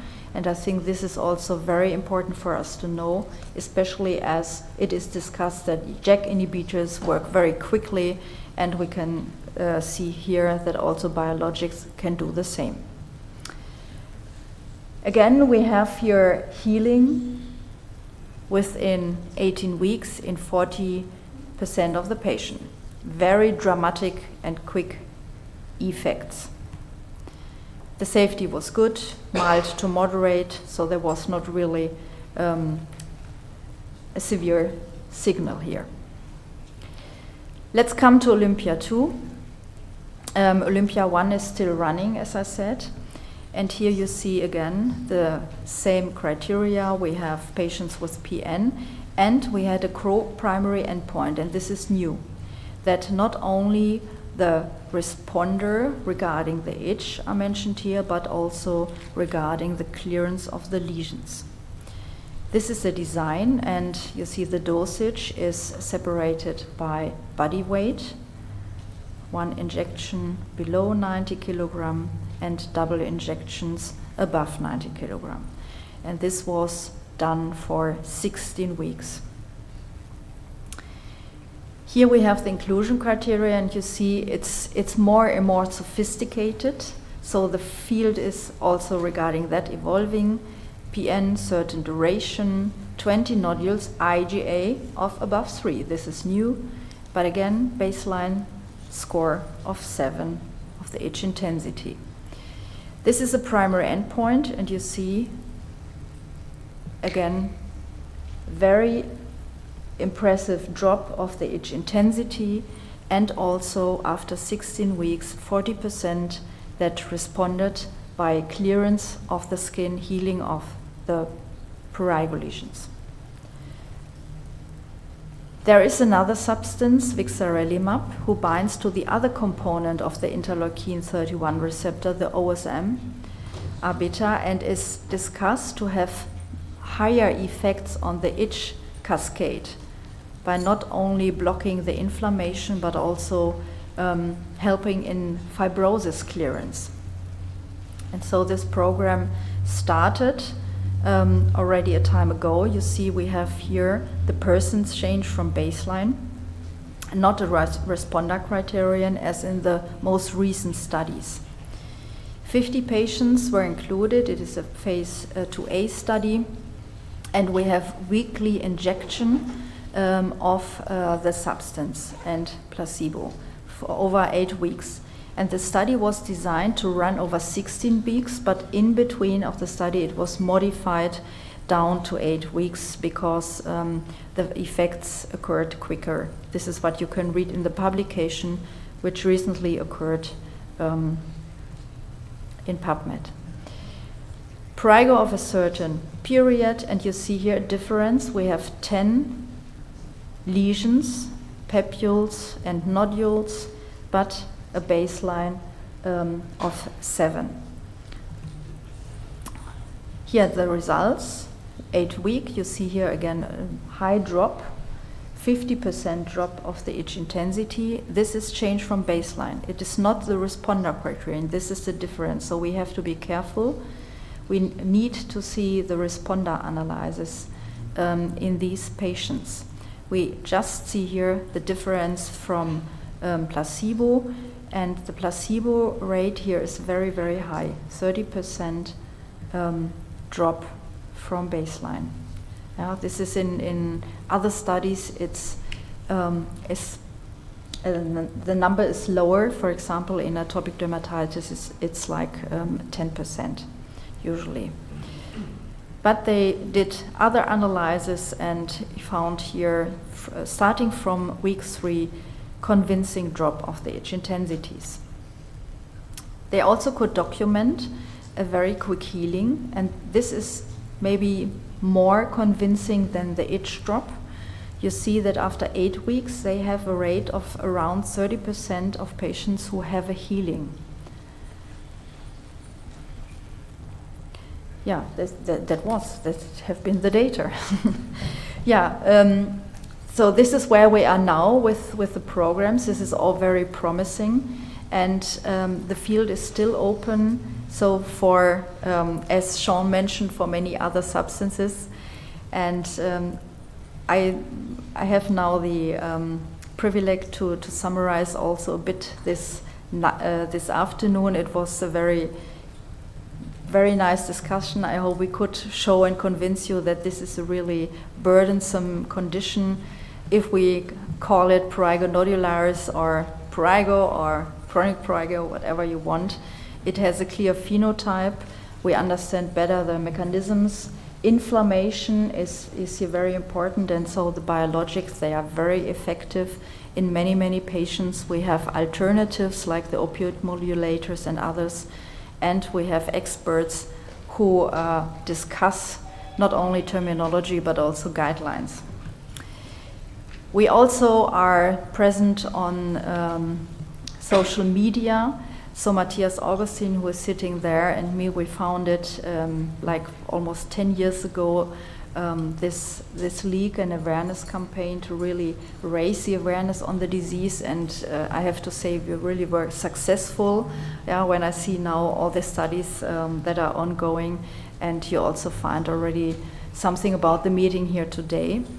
And I'm also very happy to announce that Switzerland, Austria, and Germany are applying for the next World Congress 27 to be held in Munich.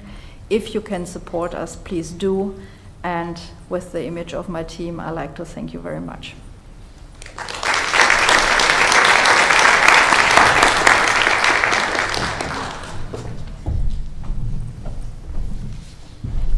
Good, thank you very much. Very nice talk about the state of biologics in the treatment of Prurigo Nodularis. Any questions? I can start with, I have 2 questions, in fact, related to what you presented. Could you comment on efficacy of these 3 biologics in PN patients with atopic dermatitis and PN patients without atopic dermatitis? What's known in the public domain about that? Yeah, that's a very good question, and I can public only on nemolizumab, where we try to analyze that in the phase 2. But in fact, there were 70 patients included, but only a subset, like 10, had atopic predisposition, and so the analysis wasn't really valid. So there seems not to be a difference, but we will see. So I'm not aware, I mean the prime data, they should give us some answers there, but I'm not aware that this has already been done. Good. So another question, and this I understand that this will be more speculation than anything else, but when these drugs will be approved, when these biologics will be approved on the market, do you think that we will use drugs targeting the IL-4 receptor in a different way than drugs targeting the IL-31 receptor? Do you think we'll be using them in the same patient population? You tend to see in all the data that you've seen in the public domain, obviously, you think that these are interchangeable drugs or different? Yeah, this is a very valid question. And I think once we have all the studies, we have to analyze the non-responder. Yeah, what them separates from the responders.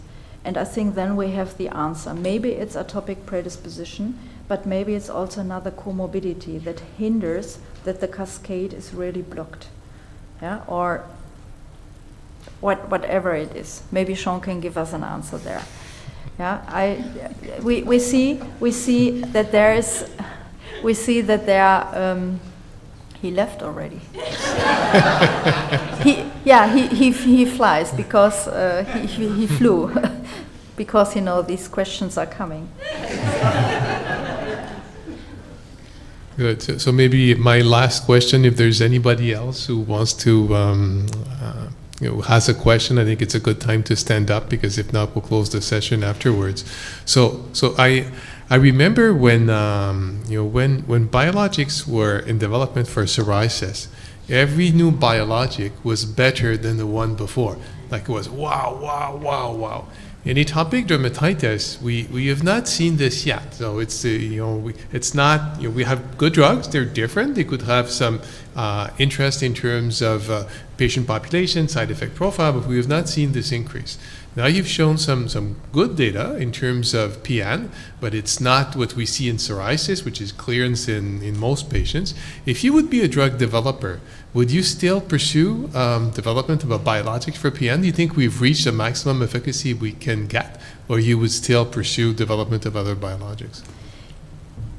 That's again a very good question. My view is in prurigo, the pathophysiology was more defined, and with every biologic it was better understood where exactly in the cascade we have to invade. In atopic dermatitis, it starts already that we discuss there are endotypes, there are different, especially phenotypes. Yeah, if you think about atopic dermatitis, no patient looks like the others. In this regard, it's easier in prurigo as we have a common phenotype. But you see that the pathophysiology is at the beginning to be understood. Dependent on which collective you investigate, you get different results. Sean showed us what he did in the United States. There are other groups in Europe which come to slightly other conclusions. So I guess we will not solve the riddle so easy. I don't know if we will ever solve it the time we are sitting and standing here. But I think that there is still space for drug development, especially because we see that there are non-responders always in the trials, and there must be something different. I don't think it's the split between inflammation and neuropathic. I don't buy that. I think these are other mechanisms. Good. Maybe the future is exactly what the next person who will be asking a question is talking about, combination therapy. I just wanted to push you a little bit more on that, because I am, as much as I am thrilled and kind of celebrate the responders in a disease that I have considered just so refractory, I think this idea of analyzing the non-responders is so critical. And do you think that in terms of your understanding of the pathophysiology, that that we have to challenge this notion of what type 2 inflammation, or immune dysregulation actually is, right? Like, we're broadening this discussion if you're affecting fibroblasts and you're affecting nerves. And for that non-responder population in particular, what do you think we as a community need to be thinking about in terms of how do we affect that group? Because there's biology there, right? It's also behavior. This is something what we did not discuss today. The patients might have psychic problems. I'm very happy that we are far away today from saying it's a psychiatric disease. This is what I heard in the first boards. Why are you investigating in that disease? It's purely psychiatric. But Martin Metz also told me that he has patients and they continue scratching and scratching, though they know this is not productive and though they don't have itch. Yeah, so it's also this component we have to shed an eye on, for example. Mm-hmm. And there might be others we are not thinking at the moment about. I think that's important. Thank you. This has been great, by the way. Thank you. What? Yeah, we missed that. This has been wonderful. Thank you.